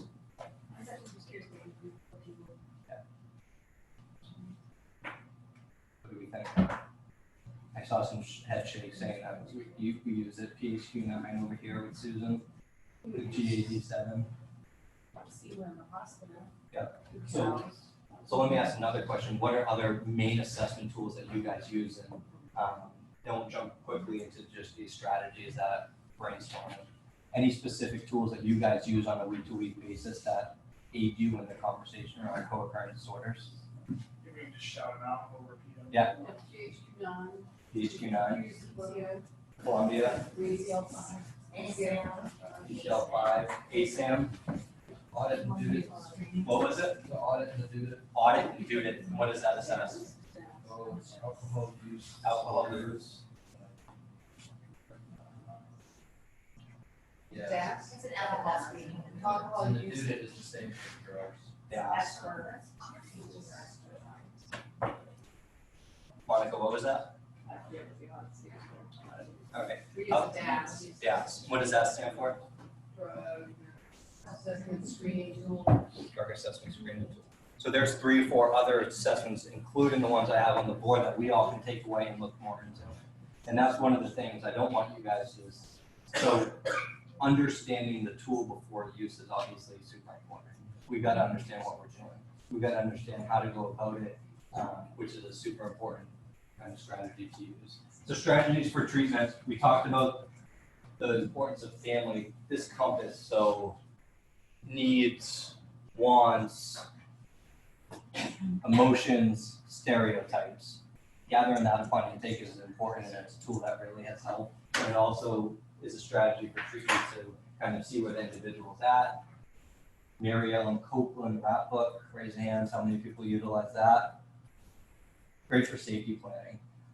It goes through the gamut of what are triggers, what are safety plans moving forward, who are your social supports, who are you going to reach out to in this time of need, what does it look like when you're doing well, what does it look like when you're not doing well. Part of our residential treatment, every single one of these guys, we encourage them to do it within our RAP group to complete this booklet, and upon discharge or transition into the community, sharing this booklet with your new treatment providers, with your family, and maybe, for instance, a sponsor to really get that wraparound social supports. Personal achievement agenda is treatment planning and goals. Individual psychotherapy, group psychotherapy, it speaks for itself. These are the things that are going to support these individuals. We talked about exercise, diet, hydration, sleep, medication. Wellness and recovery isn't just an AA meeting medication, it's sleep. It's good sleep. And it is, it's what we put on in our body on a daily basis. And as providers, for me, it's really important to role model these healthy things within our day-to-day, within the office, not only to the individuals we're working with, but to our peers and our coworkers. So making that healthy choice or that mindful choice while out in the community with a participant can go a long way. It can really go a long way. So instead of getting that Coca-Cola, which, hey, don't get me wrong, I love my soda, maybe we'll get that seltzer water today to role model, and maybe I'll save the Coke for a little bit later on in the day. Safety planning speaks for itself. Got to make sure we're safety planning the individuals we're talking about are at high risk and are super vulnerable to safety in general. Self-help meetings, we got, I talked to drop the Hearing Voices Network, Hope for Recovery, Manchester. Is the Concord one still open? Closed down, right? Too bad.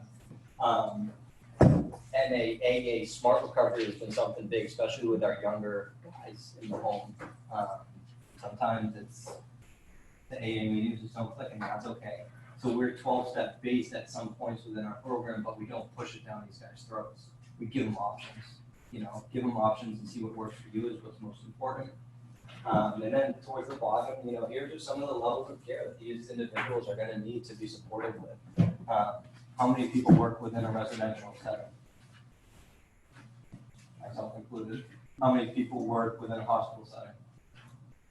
Couple. Outpatient? Majority outpatient. Okay. Jail. Are we missing anything? Are we missing anything? Nursing homes, schools. All right, hit on that. That's all I got for you guys. We talked strategies, we talked diagnosis a little bit of treatment planning, etc. A lot of information. I feel like I talked a lot. What are we thinking, Adelaide? Open it up for some questions? Yeah, we have time for a few before our break, and then we'll come back for the role play. Sweet deal. It's always tough when there's only questions between you and the break, but if you have any, say them. Okay. We can pass around the mic. I'm hoping, let's get me off the mic. Let's get some collaboration going on between the crowd. Anyone have any specific questions, follow-ups, a thought that they had during the presentation that got dropped or didn't want to say it? Now's the time. If not, I can start asking you guys questions. Or Paul, Adelaide, anyone have anything?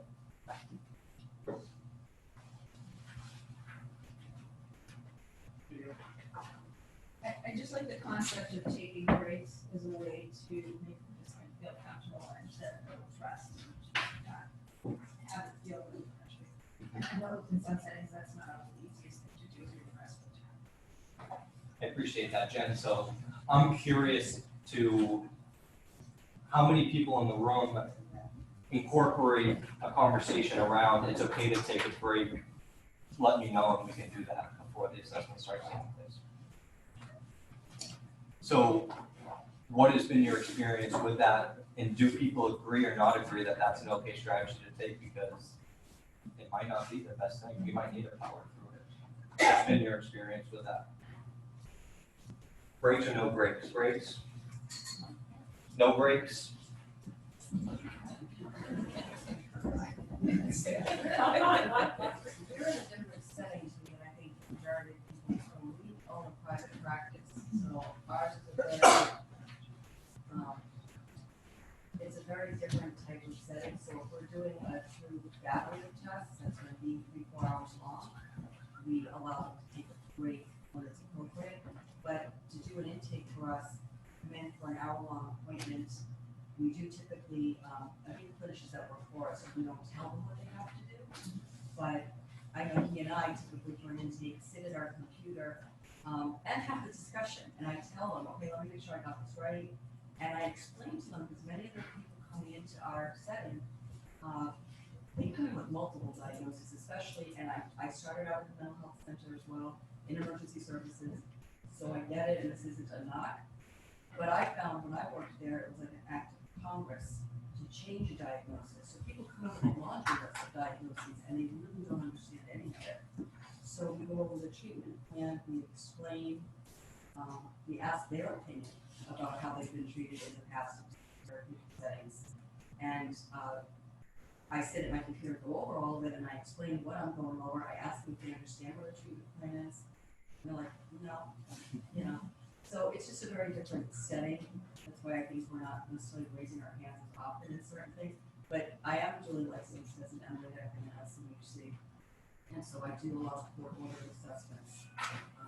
People facing jail time, a combination of substance use and assault charges.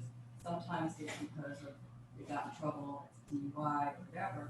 Often they got in trouble and you know that somewhere in there was most likely a substance use issue.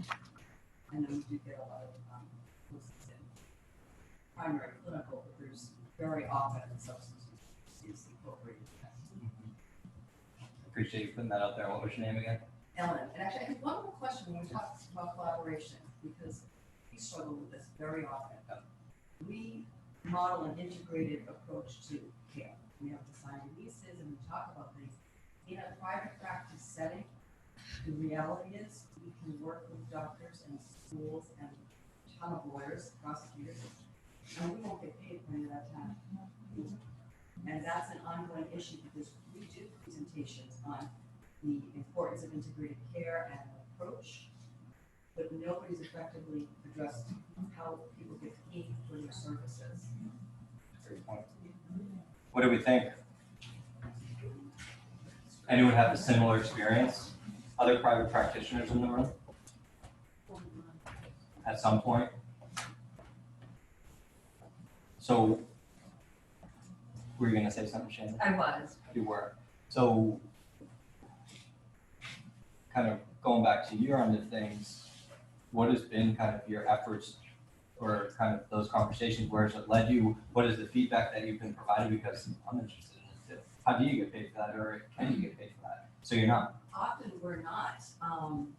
We do incorporate certain things, and with testing and assessment, it's different because Al's a psychologist.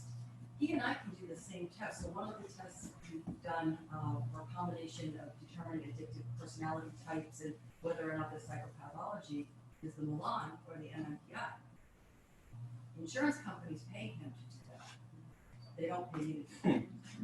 So I'll do it, and it's a very effective tool because often when I go and I have to give a report to a judge or to a prosecutor, I want it to have a little more meat than a clinical interview. Yes, we're skilled, we're talented, we know what we're doing, but sometimes when you try it, the legal community doesn't always understand the mental health community. Doctors don't understand. Let's not even talk about legislators, they have no clue. So we go above and beyond. He and I are very active in a lot of areas that we don't get paid for. And it's just because we've been doing it a long time, we like to advocate and get more involved. But part of the goal is figuring out how to get clinicians recognized, paid. I mean, that's a whole other workshop too. So, we do, you know, I do my best. And the assessments that we tend to use in our office are expensive. Even doing, I do SASSIs, and even that's a little over $12 a pop. The SASSI stands for? Substance Abuse Level Screening Inventory, and it's a way to indicate high risk and then go to the next step. We do a NOVA code, which is an anger management assessment that addresses different things. So those things are really expensive. And when I do them, what I would get reimbursed by an insurance company barely covers the cost of the product, let alone my time. So it's something we keep working on and get into heated debates, and we address insurance companies about it.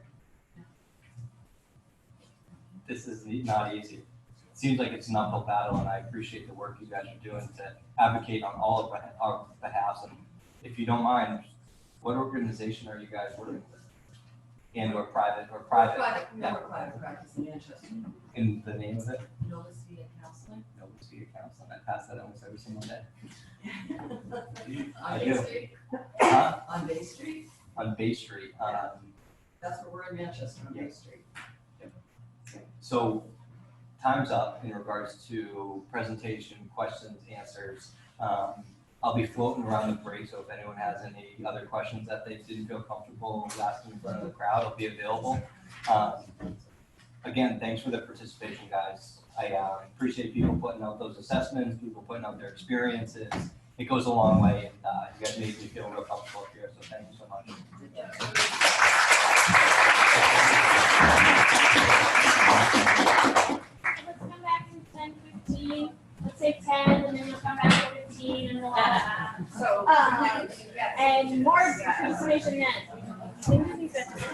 turn it around. Sorry, I'm having Hannah. Can you chat them that I'm going to mute this and then I'll unmute it again?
Hi,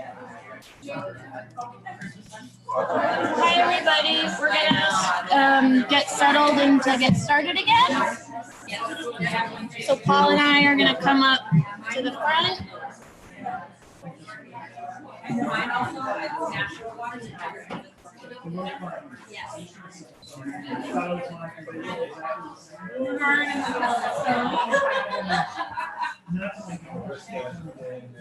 Paging Paul Kiernan. Paging Paul Kiernan. Paul Kiernan, you are needed at the front of the room. Paging Paul Kiernan. Mr. Kiernan.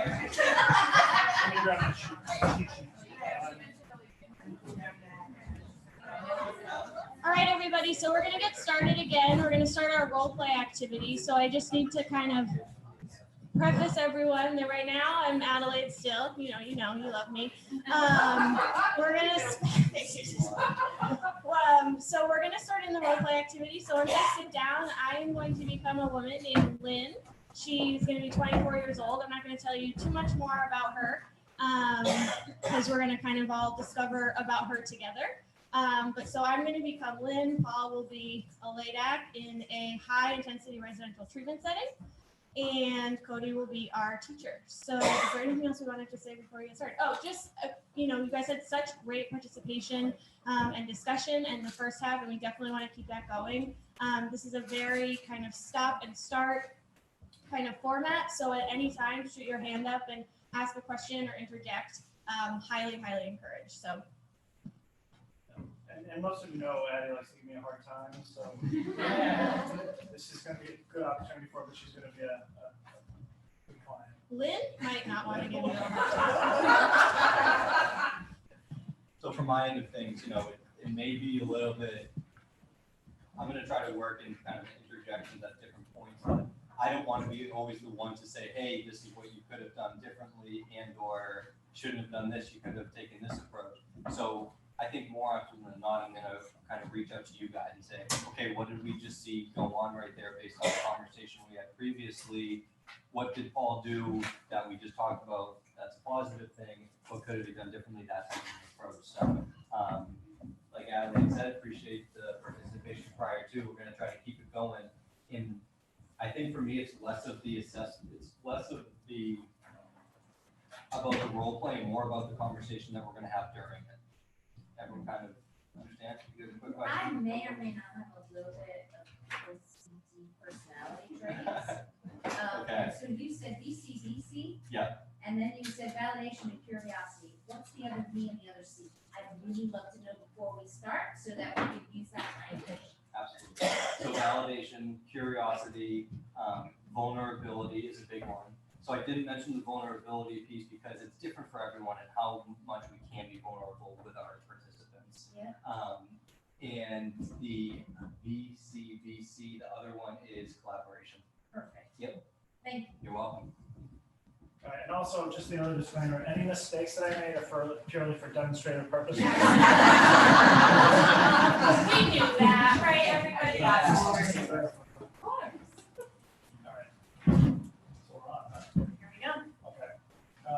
thank you for coming in today.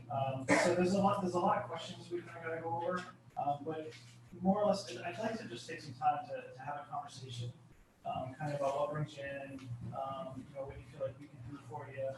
So I'd like to not just sit down and gather information from you. I'd like to just more sit and have a conversation with you about how we can help. Is that okay? Okay.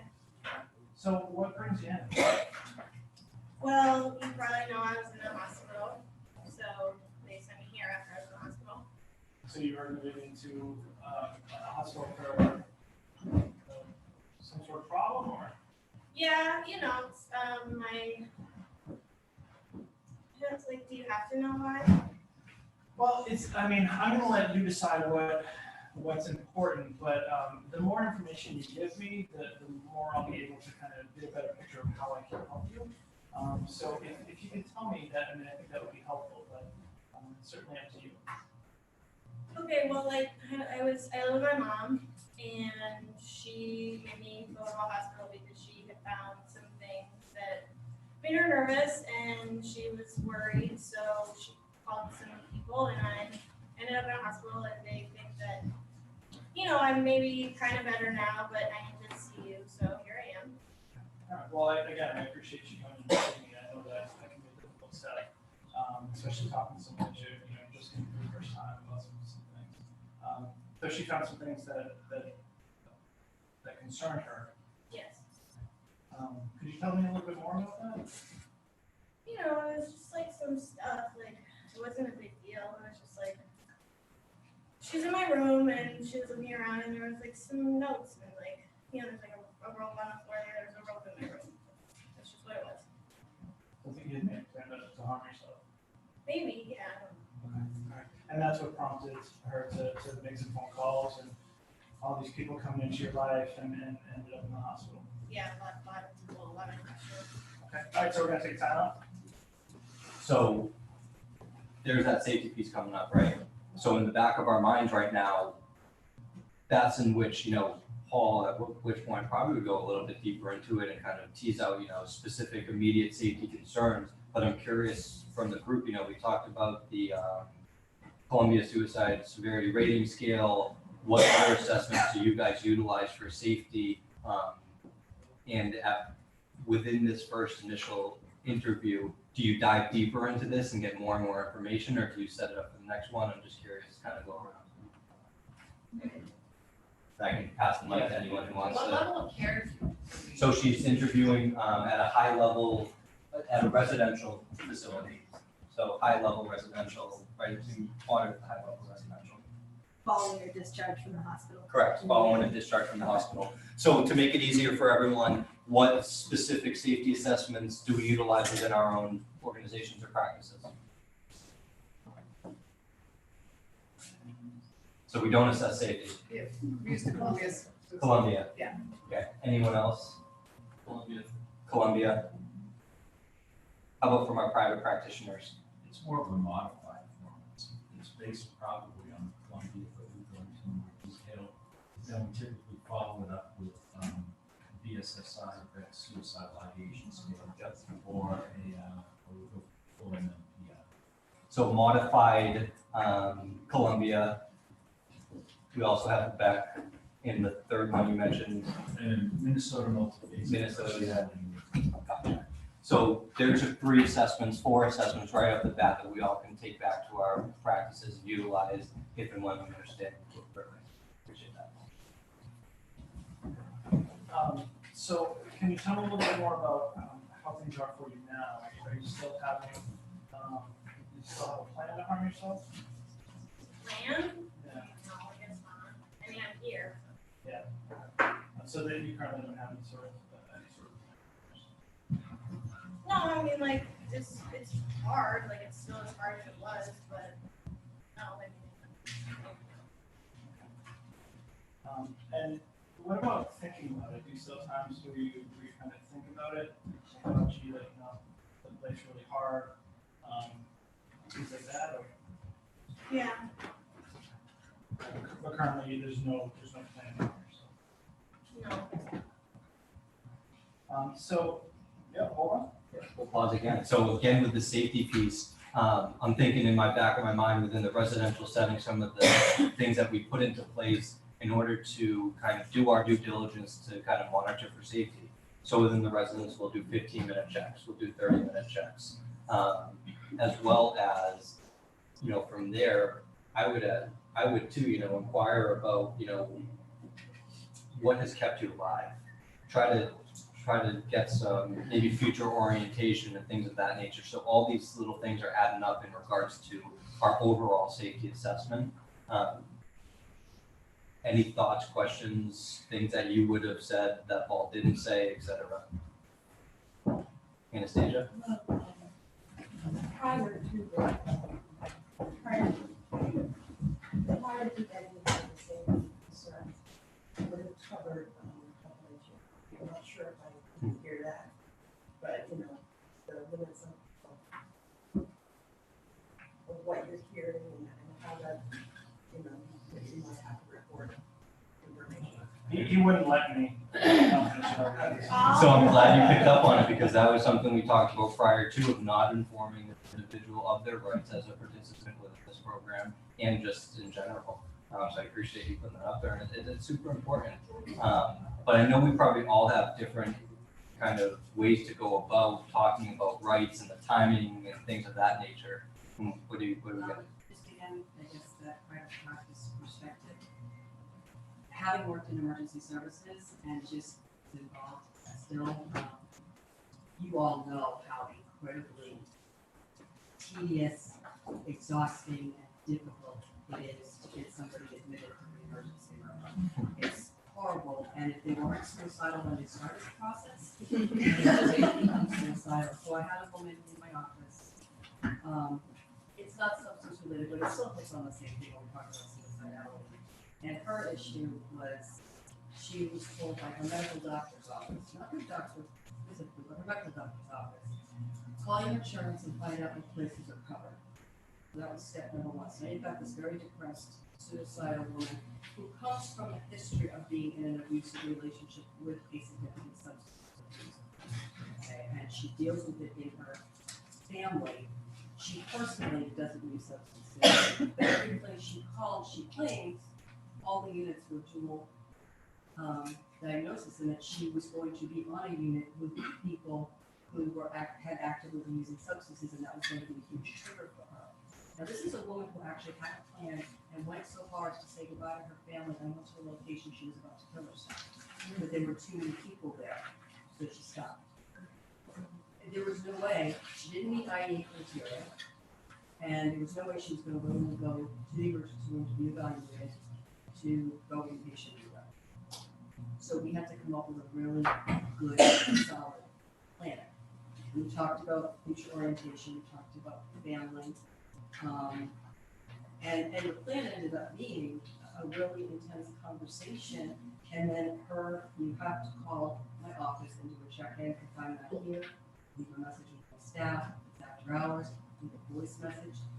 This is the agreement I'll make with you. I'm not going to make you go to the hospital. I understand how traumatic that can be, but if I don't hear from you, I will send somebody to do a wellness check and you make a call back as well. She agreed to come back every week since. So we continue working on it, but when he and I are fortunate, we have people that work in our office, and if I have a concern, I call him in. And we talk about it with the client together, so they really understand how serious we're taking us.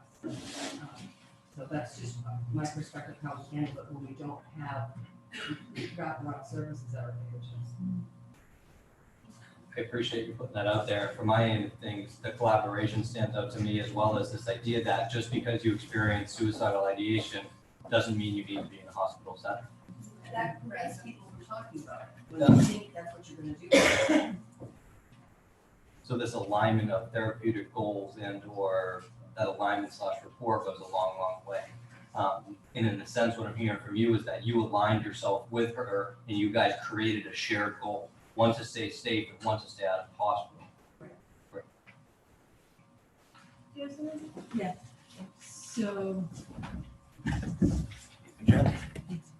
So in the role play itself, what I heard was asking about safety like really quickly right away before getting into, so tell me a little bit more about what was going on.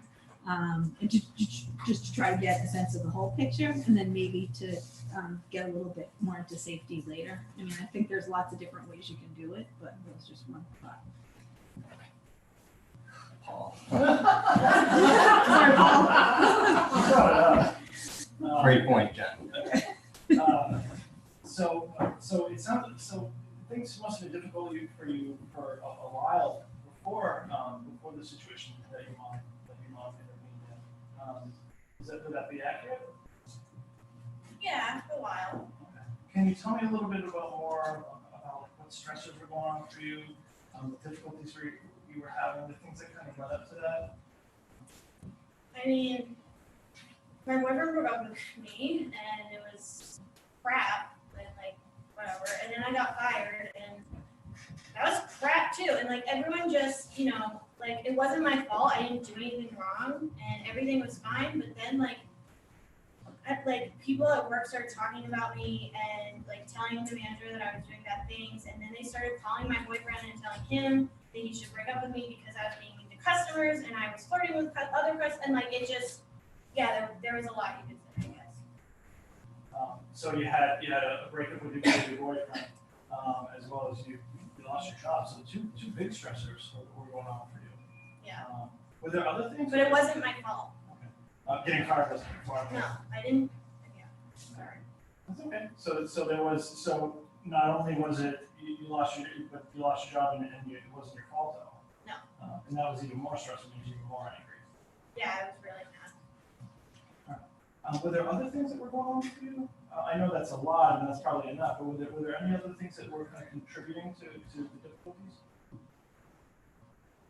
I mean, I was really tired a lot, but I was still doing my job good. I said, I was really tired though. So like I was trying to stay awake and going to work and, but they were talking about me all the time. So yeah, I probably like got, I don't know, like frustrated because I was looking tired and they were talking about me, but I was still doing a good job.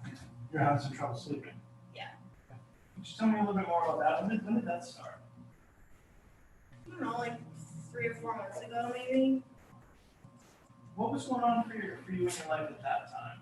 Right around the time that the trouble sleeping started. What was going on for you? Were you having these same difficulties? Were there other difficulties? Were things really good for you? What was happening in your life at that time? I don't know, if it's fine. So there were no major problems going on at that time. I mean, like, it all kind of happened at once.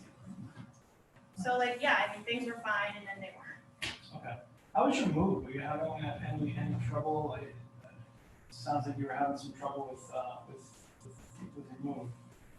Were there times where at that period you were having some troubles, or? I mean, yeah, I just told you I was frustrated because I was tired, so I already said that. All right. Wow. It is. There's a real thing. So, so far, a couple of the things that I want to point out, Paul, that you're doing well, you're asking those open-ended questions, as well as, you kind of specified of what was going on with you during the time when your stressor started and or within the months prior to that. That's an important piece of, at the time your illness kind of manifesting or the course of it really getting worse and worse and affecting your day-to-day, what was going on around there. It kind of touches upon, where we didn't ask this, but in somewhat of were you experiencing anything that was affecting your day-to-day. Also, what's coming to mind, Adelaide is starting to talk about, she mentioned it a couple different times now of people at work started talking about me, as well as, quote unquote, they're talking about me again. So this is kind of festering in my mind of, are they really talking about her? How can I go about asking her this question, are they really talking about you, without shaming or blaming her, making her experience not feel real? It goes back to that VC, that validation and curiosity, those open-ended questions, and maybe asking even specific questions. So, you mentioned earlier that people were talking to you about at work, and I'm just curious of what that was like for you to have people talk about you, as well as what were they talking about? What was going on at that time that they were talking about you? And kind of as that kind of goes on, whether it be now or after you build more rapport, start to kind of, in a sense, what evidence do you have that they're talking about you? Did you walk into the room and they were all chatting about you and then scattered away? Or were they talking about what they were doing on the weekend and didn't want to, you know what I mean? So there's really, I think that's an important piece of, because now we're starting to see some of these disorganized thoughts and or delusions, persecutory, et cetera. So we're starting to get into this rule out process and information process that will ultimately guide our treatment and or diagnosis. So you mentioned people were talking about you work, and that's one of they influenced you getting fired. Tell me a little bit more about that. What was going on? Well, so I worked at a restaurant and we were like all friends. I don't know what happened. Like it kind of seemed like all of a sudden, we would all go like after, get like after shift drinks and we'd all hang out and then like all of a sudden it was like the delivery drivers like started telling my boyfriend that I was flirting with them, and I was like, why would you tell him that? And they were like, I don't know what you're talking about, and I was like, yeah, okay.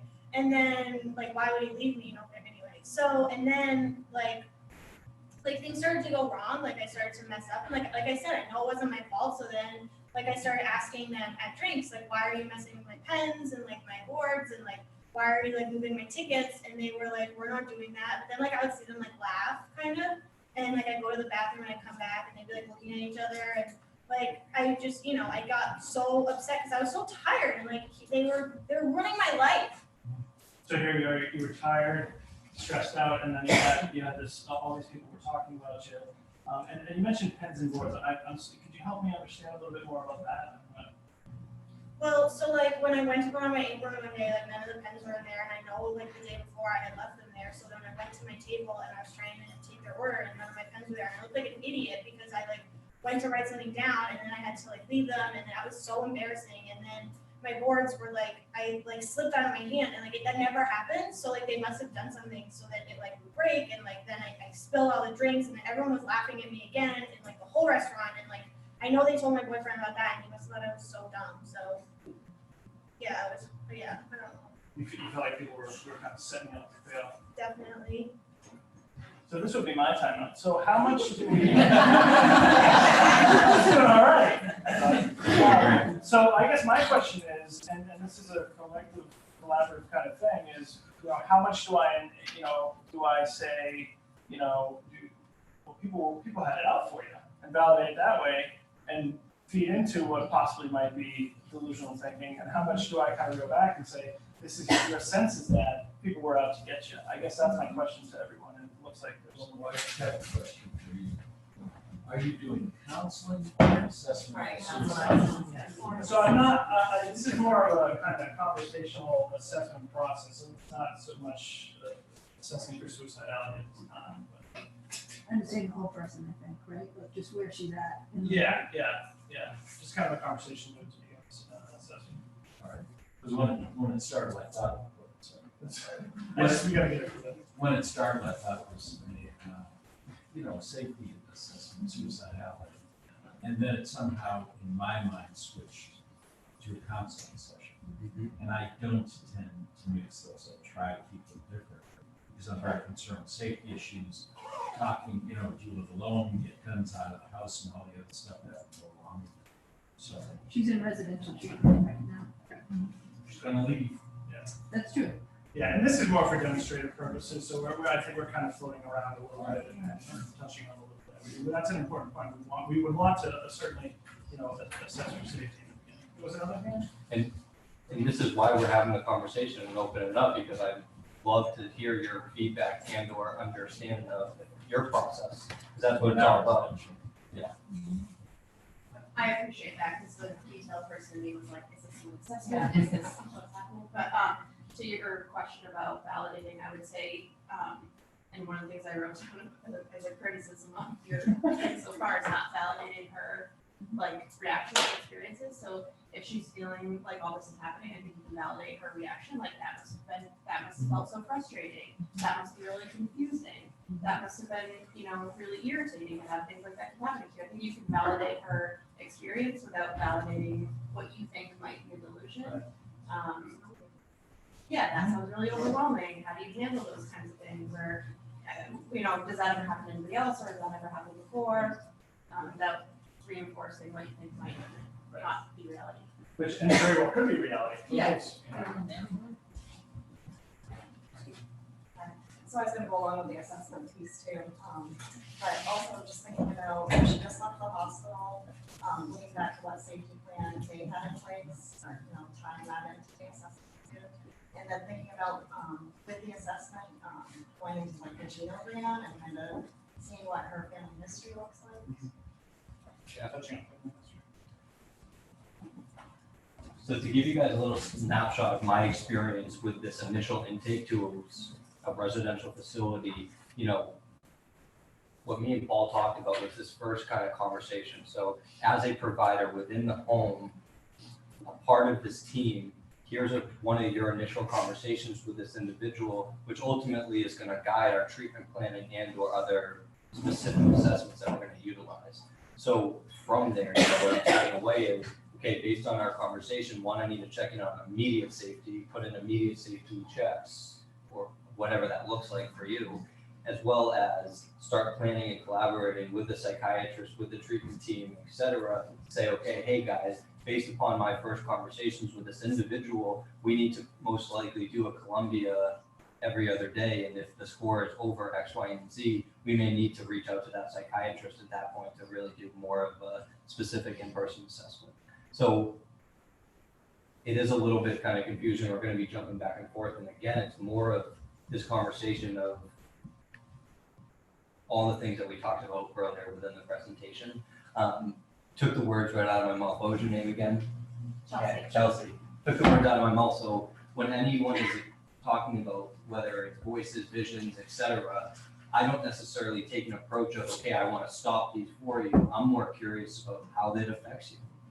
Is it causing your mood to be low? Are these voices saying negative things to you, so that is lowering your self-esteem and making it hard for you to hang out with your friends now? And if that's the case, how do we work on managing that? Because the voices may never go away for you.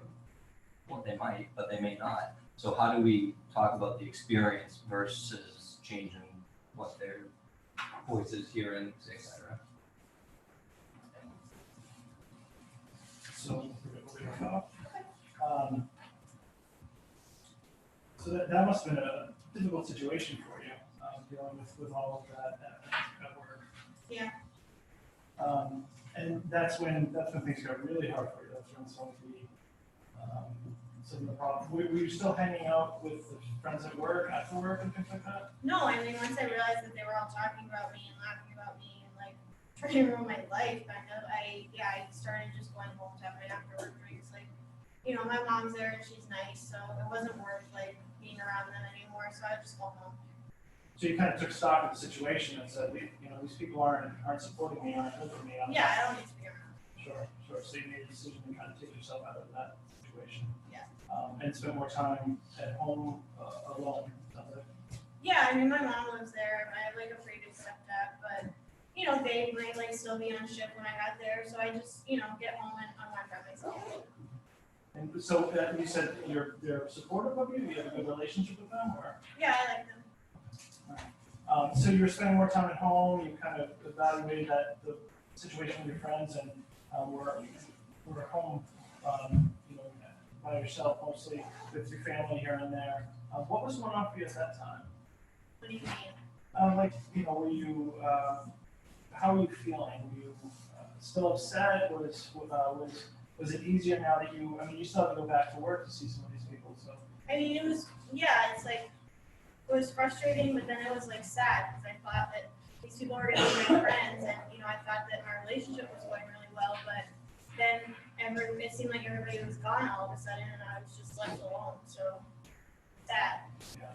So on one hand, you took yourself out of the situation, and on the other hand, you were in a situation where those people who were your friends weren't around anymore. That was hard for you.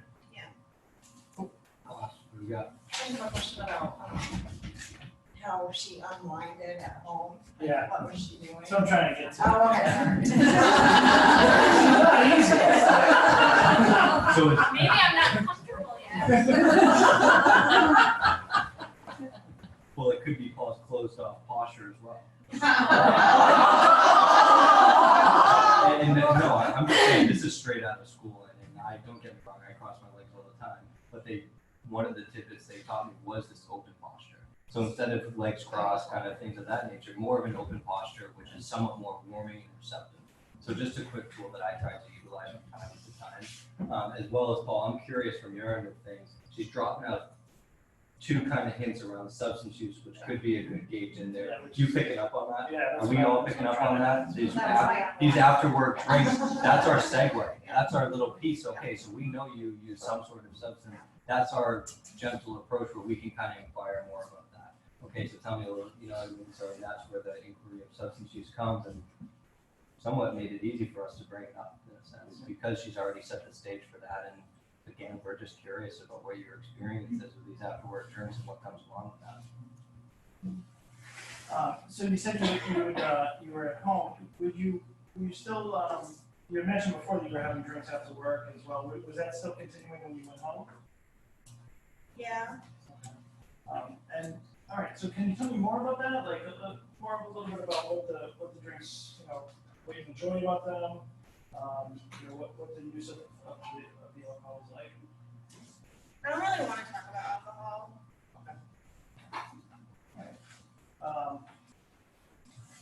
Okay.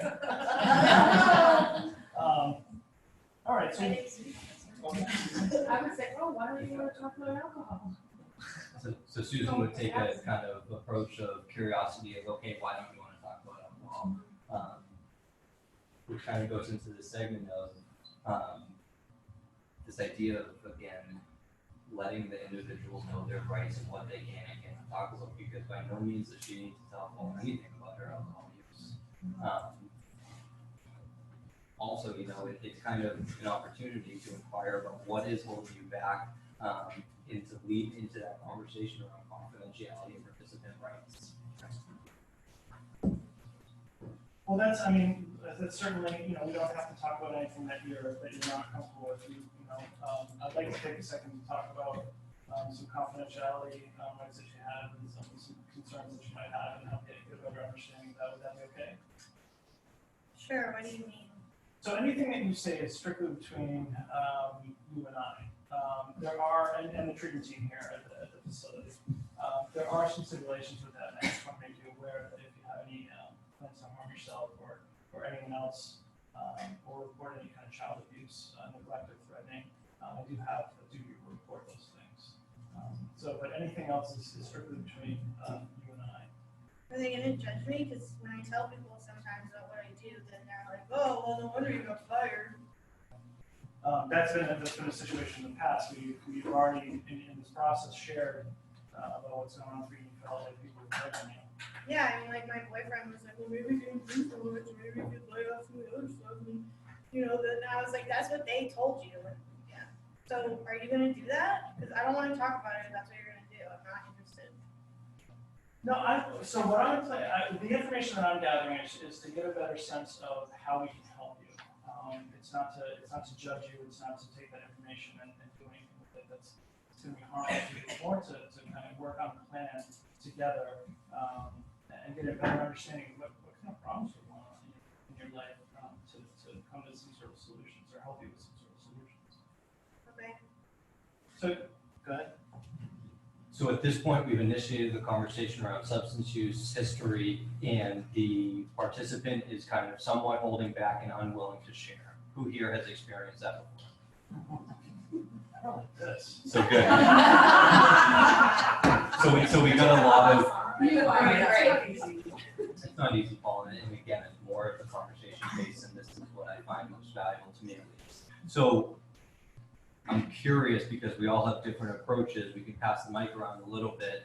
At this point, where do you go and what strategies do you try to utilize to make this individual feel most comfortable to share substance use history with you? Pass it around. What do we got? Susan setting up. Okay.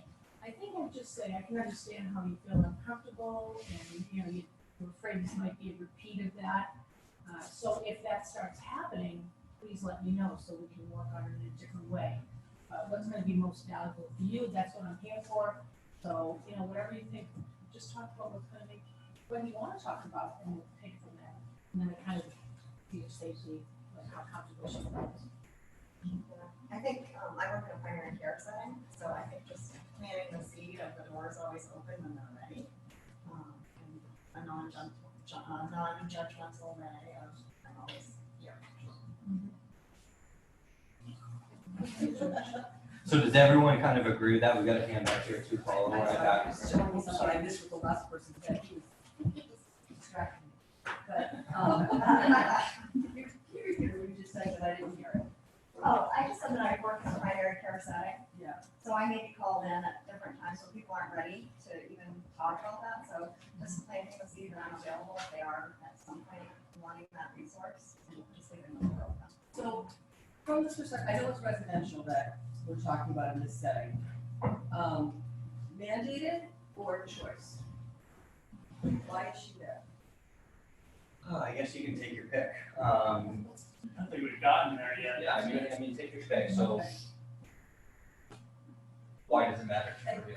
All right, so if it's mandated, often when I talk with my clients during the process, I try to instill in them that, from my perspective, therapy of any kind is supposed to be just that, therapeutic, not punitive.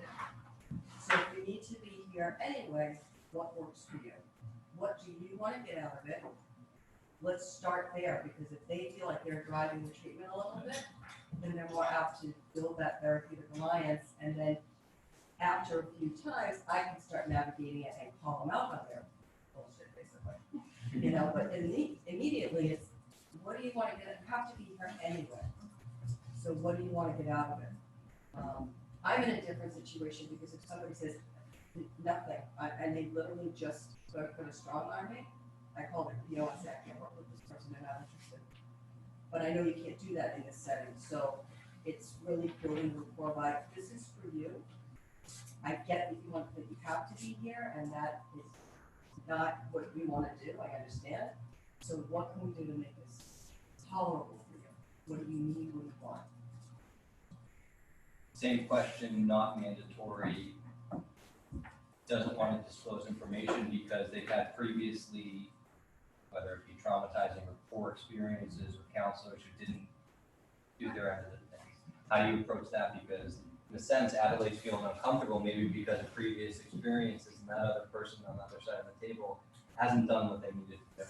I think for me, validating at that point that, well, you're still here though, you know, like you decided to come here and you're sitting with me now, and you know, so as uncomfortable as you are in the situation, as difficult as the situation is, things have gotten so difficult for you that you're willing to sit here and be uncomfortable, even though you don't want to be. So let's talk about a way that, you know, since you've overcome all of this, that you know, we can help you kind of overcome more. So let's, you know, sharing some information with me will help me do that, as uncomfortable as it is. And we can go at your pace, and you know, we can go at a pace that's best for you. But you're sitting here now, so things must have gone really bad, and maybe we can help you with that. Great job. Nice. But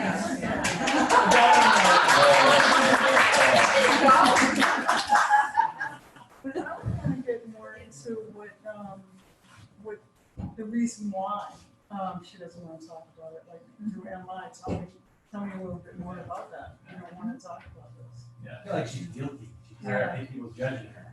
Yeah. For me, because I'm a sergeant and I have to do just addiction and the CRSW, I really have to go overkill on, hey, there's nobody better than anybody in this room. We're all addicts of something. I love chocolate. I love this. You are not worse than anybody. But I really want you to help yourself and help me help you to get better counseling and to help yourself out more. I almost have to go overboard because they won't talk to me unless I do. I've asked them before if they've been in any kind of treatment, counseling or otherwise, and what has worked, what hasn't. Because I don't want to repeat things that didn't work for you, and I'd like to build on and expand the things that were working. So just like give me one thing, something, like you said, something got you to come here today. What was that one thing that just felt like I need to talk to somebody? And then just let them know that the goal isn't to repeat that experience. Appreciate you putting that up there. Again, it goes back to that shared goal and therapeutic alliance. Because you're not pushing your agenda on this person, you're allowing them to push their agenda. There's definitely criticism, Paul, is that she was telling you that she didn't want to talk about it, and your response was, I want an idea of all your problems. When referring to her alcohol, I would be really cautious to call her alcohol a problem, which is telling you she doesn't want to talk about it because other people. So maybe just reverting to, you know, what's working, what hasn't, what is, you know, she's saying is how she in line. She's mentioned that a couple of times. And I don't think in the beginning there's any problem in saying I want to know what works and doesn't work. And in that way, maybe she'll talk more about it, considering she views it as working for her. To Paul's defense, that was the tidbit that we talked about him going on the other side of it. But I'm glad you picked it up. That's exactly why we did it. So I know the drinking was something that you said you didn't want to talk about, but you just mentioned your boyfriend was kind of upset with you said you were drinking and the other stuff. Can you tell me a little bit more about that? Is that okay? I mean, like, are you gonna call the cops if I tell you? I can't. Remember so one of the things we went over is unless you're disclosing to me that you're gonna harm yourself, or that you have a plan to harm someone else, or there's a case of child abuse or elder abuse, neglect of it, I can't share any of that information. So again, I'm just trying to get a sense of how it can help. Okay, so like I used to use a lot of smoke and then I stopped and my boyfriend got mad when I started again, but he did I told him I was really tired and I needed to stay awake. And he was like, that's bad stuff, you shouldn't do that, like you smoke and alcohol, like fine, but you shouldn't mess with that other stuff. And I was like, well, I don't know what else you want me to do, like I can't stay awake and I have to go to work, obviously before I got fired. And so yeah, he didn't like that, but like, I don't know, Okay, so he didn't like the cocaine use, but you liked it. It helped you when you were tired. It kind of gave you more energy and things like that. Probably helped it work a little bit. yeah, it helped at work, but then it I don't know, like, you asked me about when I would get alone, and so sometimes if it was if I hadn't worn off yet, it would be hard to be trying to wind down, and it was still there, and I started to get a little worried about it, but I needed it, so I don't know what else I was supposed to do. Yeah. So on one hand, the cocaine did a lot for you. It gave you energy. Did you feel like you were doing a better job at work? And on the other hand, when you started kind of coming down from it, it wasn't any good at that point. Yeah, I just wanted to enjoy my drinks and have a smoke or two after work, but sometimes I do mistakes. You take a little too much, and then it lasts longer than you need it to, and then you're uncomfortable if you're trying to go down there. And, it's just gets I'm getting kind of uncomfortable right now. Actually, can we stop? Maybe I just feel you're asking a lot, and I know you said you weren't gonna call it. Yeah, can we stop? So I have another client coming in right after you, and unfortunately, if we could just kind of push through, it might be better. If we just take longer. So can we just? If I just break.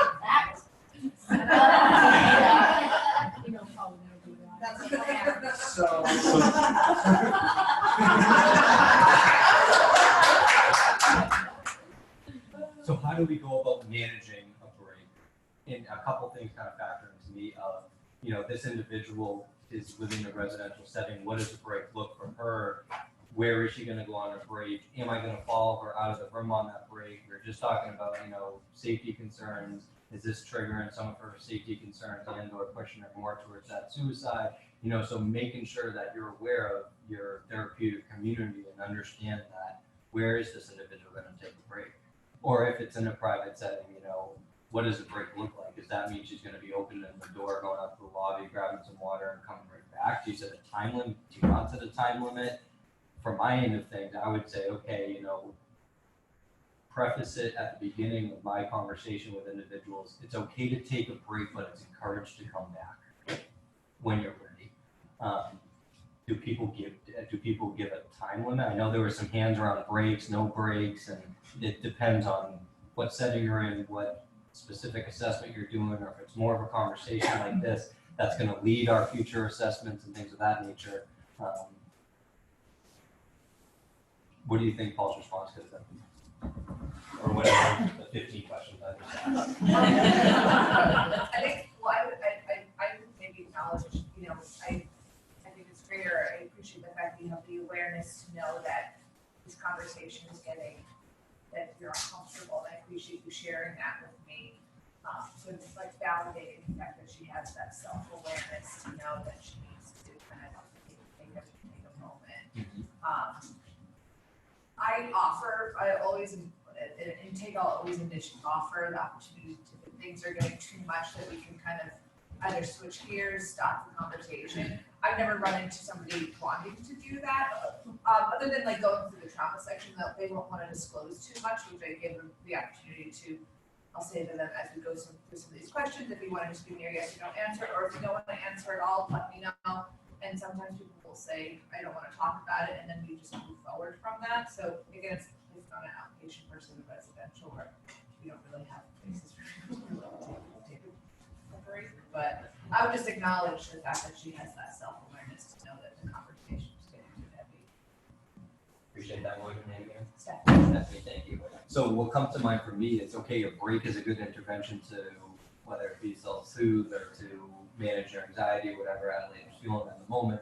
But as a facilitator of this conversation, what in the moment interventions can I do with you? Is it a breathing space? Is it a body scan? Is it a 4-square breathing space? Is it a, what else do we got within the moment interventions when someone asks for take a break and or you start to observe them with a shaky hand and they're getting going and they're not really kind of making all that much sense in the conversation, et cetera, in the moment interventions to utilize either during assessments and or during just open-ended conversations like this.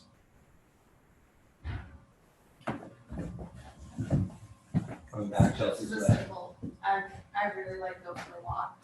Like, yeah, why don't you, if it's okay with you, why don't you and I together just go for a walk on building outside a few times? I can get some fresh air too. You don't have to talk about anything. And then you know where they are, you know where they've been, they can decide if they want to talk or not. Yeah, and I think it comes back to like trauma-informed care, power control, this is your session, it's up to you what we do with it. But I like go for a walk the rest of the simple where it can be places where you have that opportunity. Because oftentimes once you start walking, things start happening again. Why is that? It's there's a lot of science behind it. I'm not a scientist, so physics and when your body's moving, you're more open to. Bilateral Yes, stimulation. yeah, that's right. Yeah, go for a ride, go for a walk. But I think the biggest thing is that it's just up to them, and if they want it to be done, it's done. And if there's concerns, you have to address them. But letting the patient or the participant be in charge of the session. Appreciate you putting that out there, Chelsea.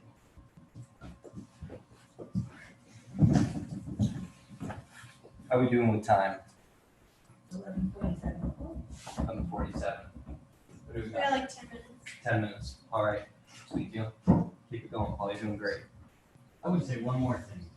Instead of saying, I can't share anything, I would never do that to you unless it's hurting somebody. When you say I can't legally, you're just under cop, you're just under clinician, you're just somebody that is following the rules because you have to. As soon as I'm out of here, you'll follow it different. Appreciate that. All right. News, we're saying. I asked to take a break and you said no. You had your break. Okay, thank you for allowing me to back. And for the sake, Paul, too, based on, what we've gathered thus far, so we're gathering information to ultimately make our decision. So what we know thus far, Adelaide or Lynn has experienced, lethargy, she's tired, she's experiencing interpersonal difficulties within her relationships. We're still teasing out, people are talking about her and things of that nature. She's been having trouble sleeping now for about 3 to 4 months. Within the interview, she's experiencing the lack of eye contact. Her mood she describes as frustrated, maybe low for the most part, based on what I'm hearing. She's at this point, identified at least 3 different substances in which she's taking. She's using her smokes, she's drinking alcohol, cocaine use has been sporadic. Boyfriend gave her feedback.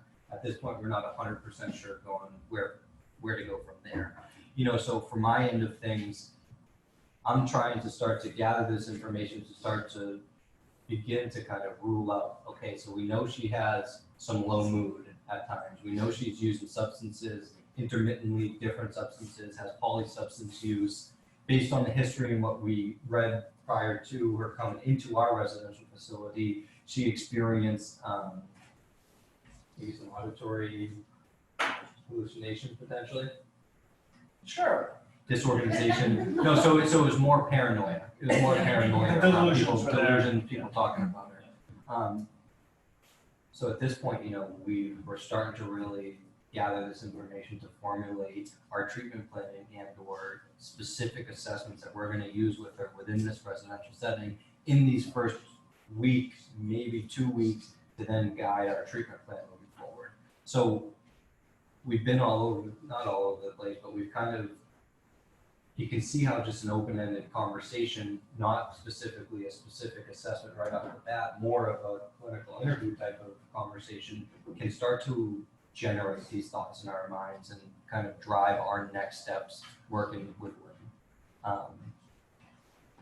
So from your end of things, you can take it where you want. And we got the substance use, we got the thought disorder piece. And we got about what, 8 minutes? 10 minutes? So we, well, let's see what we can do. So you had mentioned that you had stopped using cocaine for a period of time. There was a period of time in your life that you stopped using cocaine. Did I hear that right?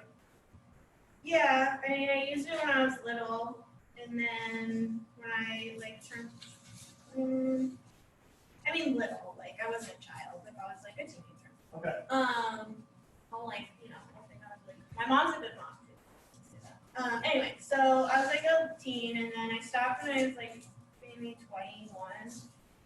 So I didn't use it for like, I don't know, like 2 years or something, but you know, then like other people do it, and like, you know, I said like we would hang out, you know, before they all turned on me. So, you know, it would be there, and then you know, it was really easy it was easier to, you know, stay up and do the work I needed to do. So, and it was like, you know, it's kind of like, I don't know, is it like, are you allowed to say that it's fun? Like, I feel like you're gonna think that that's dumb, but like, you know, when I was younger, it was something we did for fun, and it was fun again. But like, I know you're gonna be like, oh, drugs are fun, drugs are fun, so whatever. So it was exciting for you. Yeah, I mean, it's not a bad thing. It's kind of, it's fun, yeah, it's fun. So it was fun. It helped you kind of socialize with your friends. You enjoyed the effects of it. That's why most people use substances, is they enjoy the effects of that substance. Yeah, I like. Yeah. I want to say that. Sure. Well, I appreciate you saying that, because it gives me a better sense of what you enjoyed about it and what you got out of it. So you were using it, you were enjoying it. It was fun for you. But then you stopped. Can you tell me more about that? What kind of led up to that, or you know, what was going on for you at that time? The last, like when I was like 21. Yeah. Well, you know, like I left, I was like had to work then, and it was like I told you, like I guess I don't know totally like how much I need, because it like the same thing started happening, like it would be hard to come down, so then it would start to like almost make it even harder to sleep sometimes. So like when I was in school, it was kind of like, you know, I didn't have to wake up for my shift the next day. Things were like, you know, more loosey. So, but once I needed to like wake up, and then it got hard, so that's when I stopped. But then I needed it again. So you had more responsibility in your life, and you made a decision like, hey, this is not something that's working for me with no responsibilities. And also, it was hard to tell when too much was too much, or when that little bit more was too much, and it caused effects that you no longer enjoy. Is that right? Yeah, I guess so. Like I probably could have figured it out. It sounds like you did figure it out.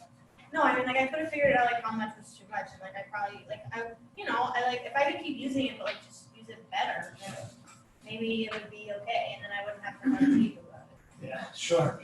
Well, this is hard, and I appreciate you sitting down and do this. So, ideally, if you could use without some of the consequences, it would be great.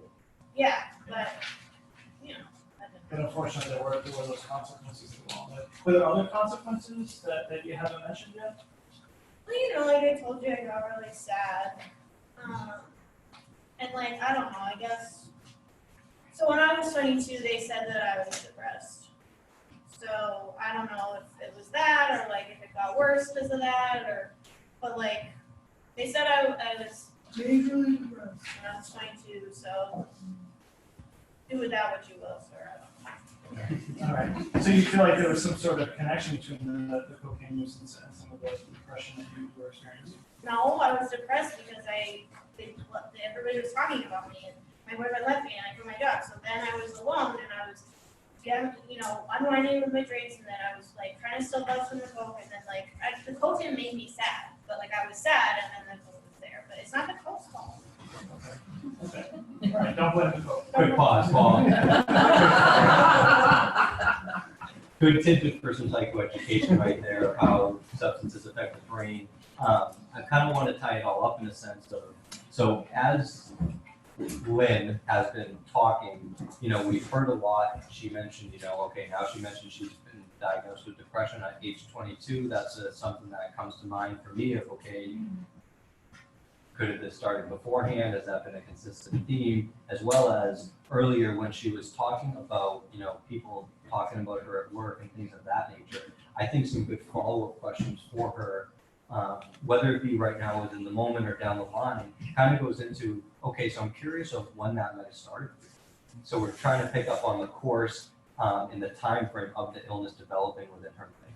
So if she was experiencing these persecutory delusions or whatever the specific criteria she's experiencing, so when did that start? Okay, so now we know it started 2 months ago. So 2 months ago, you started thinking that people were talking to you about this at work, as well as other life functioning skills started to decline, such as your ability to perform your work duties, your interpersonal relationships were having difficulties. So we're starting to see some of these criteria starting to get met. Not only how long at what point did this start, how often does it occur, how does this affect you, et cetera, et cetera. So the conversation we're having is giving us so much information, which is then going to drive our first week within this residential setting, which within this residential setting, we have the benefit of having this person with 24-hour, for the most part, sometimes the overnight, different facilities overnights are different, but at least where I'm at right now at Westbridge, we've got 24/7 staff support, and we're able to observe these individuals, not only talking with us, but within the residence, making food for themselves, interacting with their peers,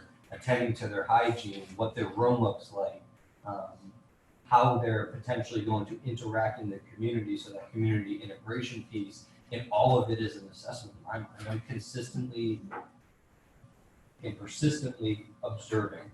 And one of the biggest factors for me that I learned right off the bat within a residential setting is that it's somewhat my obligation as a residential clinician to share these observations with the participant in a strength-based way, but a direct way, because if their hygiene is poor and they're coming down to our morning goals group and they're got bad BO or whatever the case may be, other people are going to recognize that.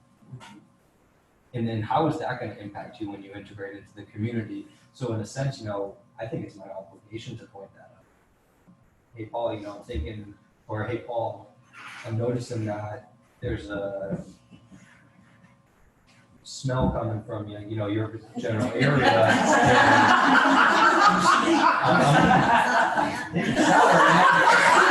I feel a little judged,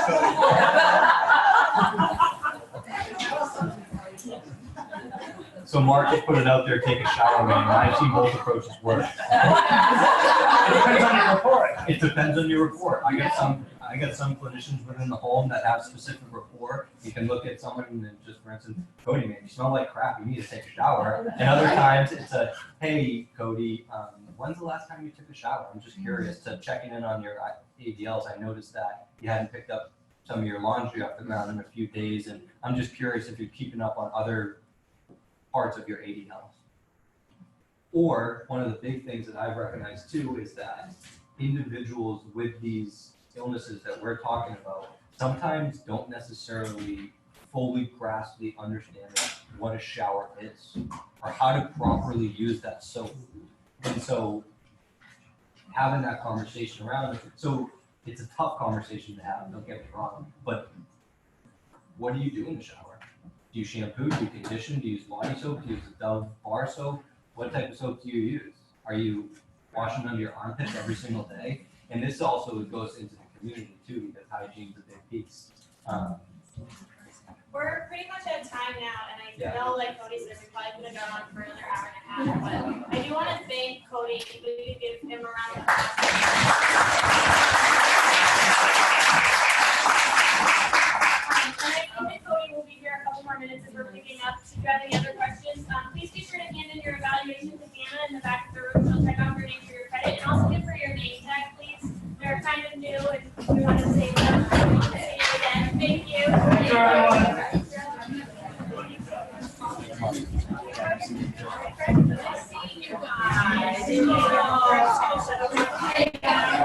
you, everyone.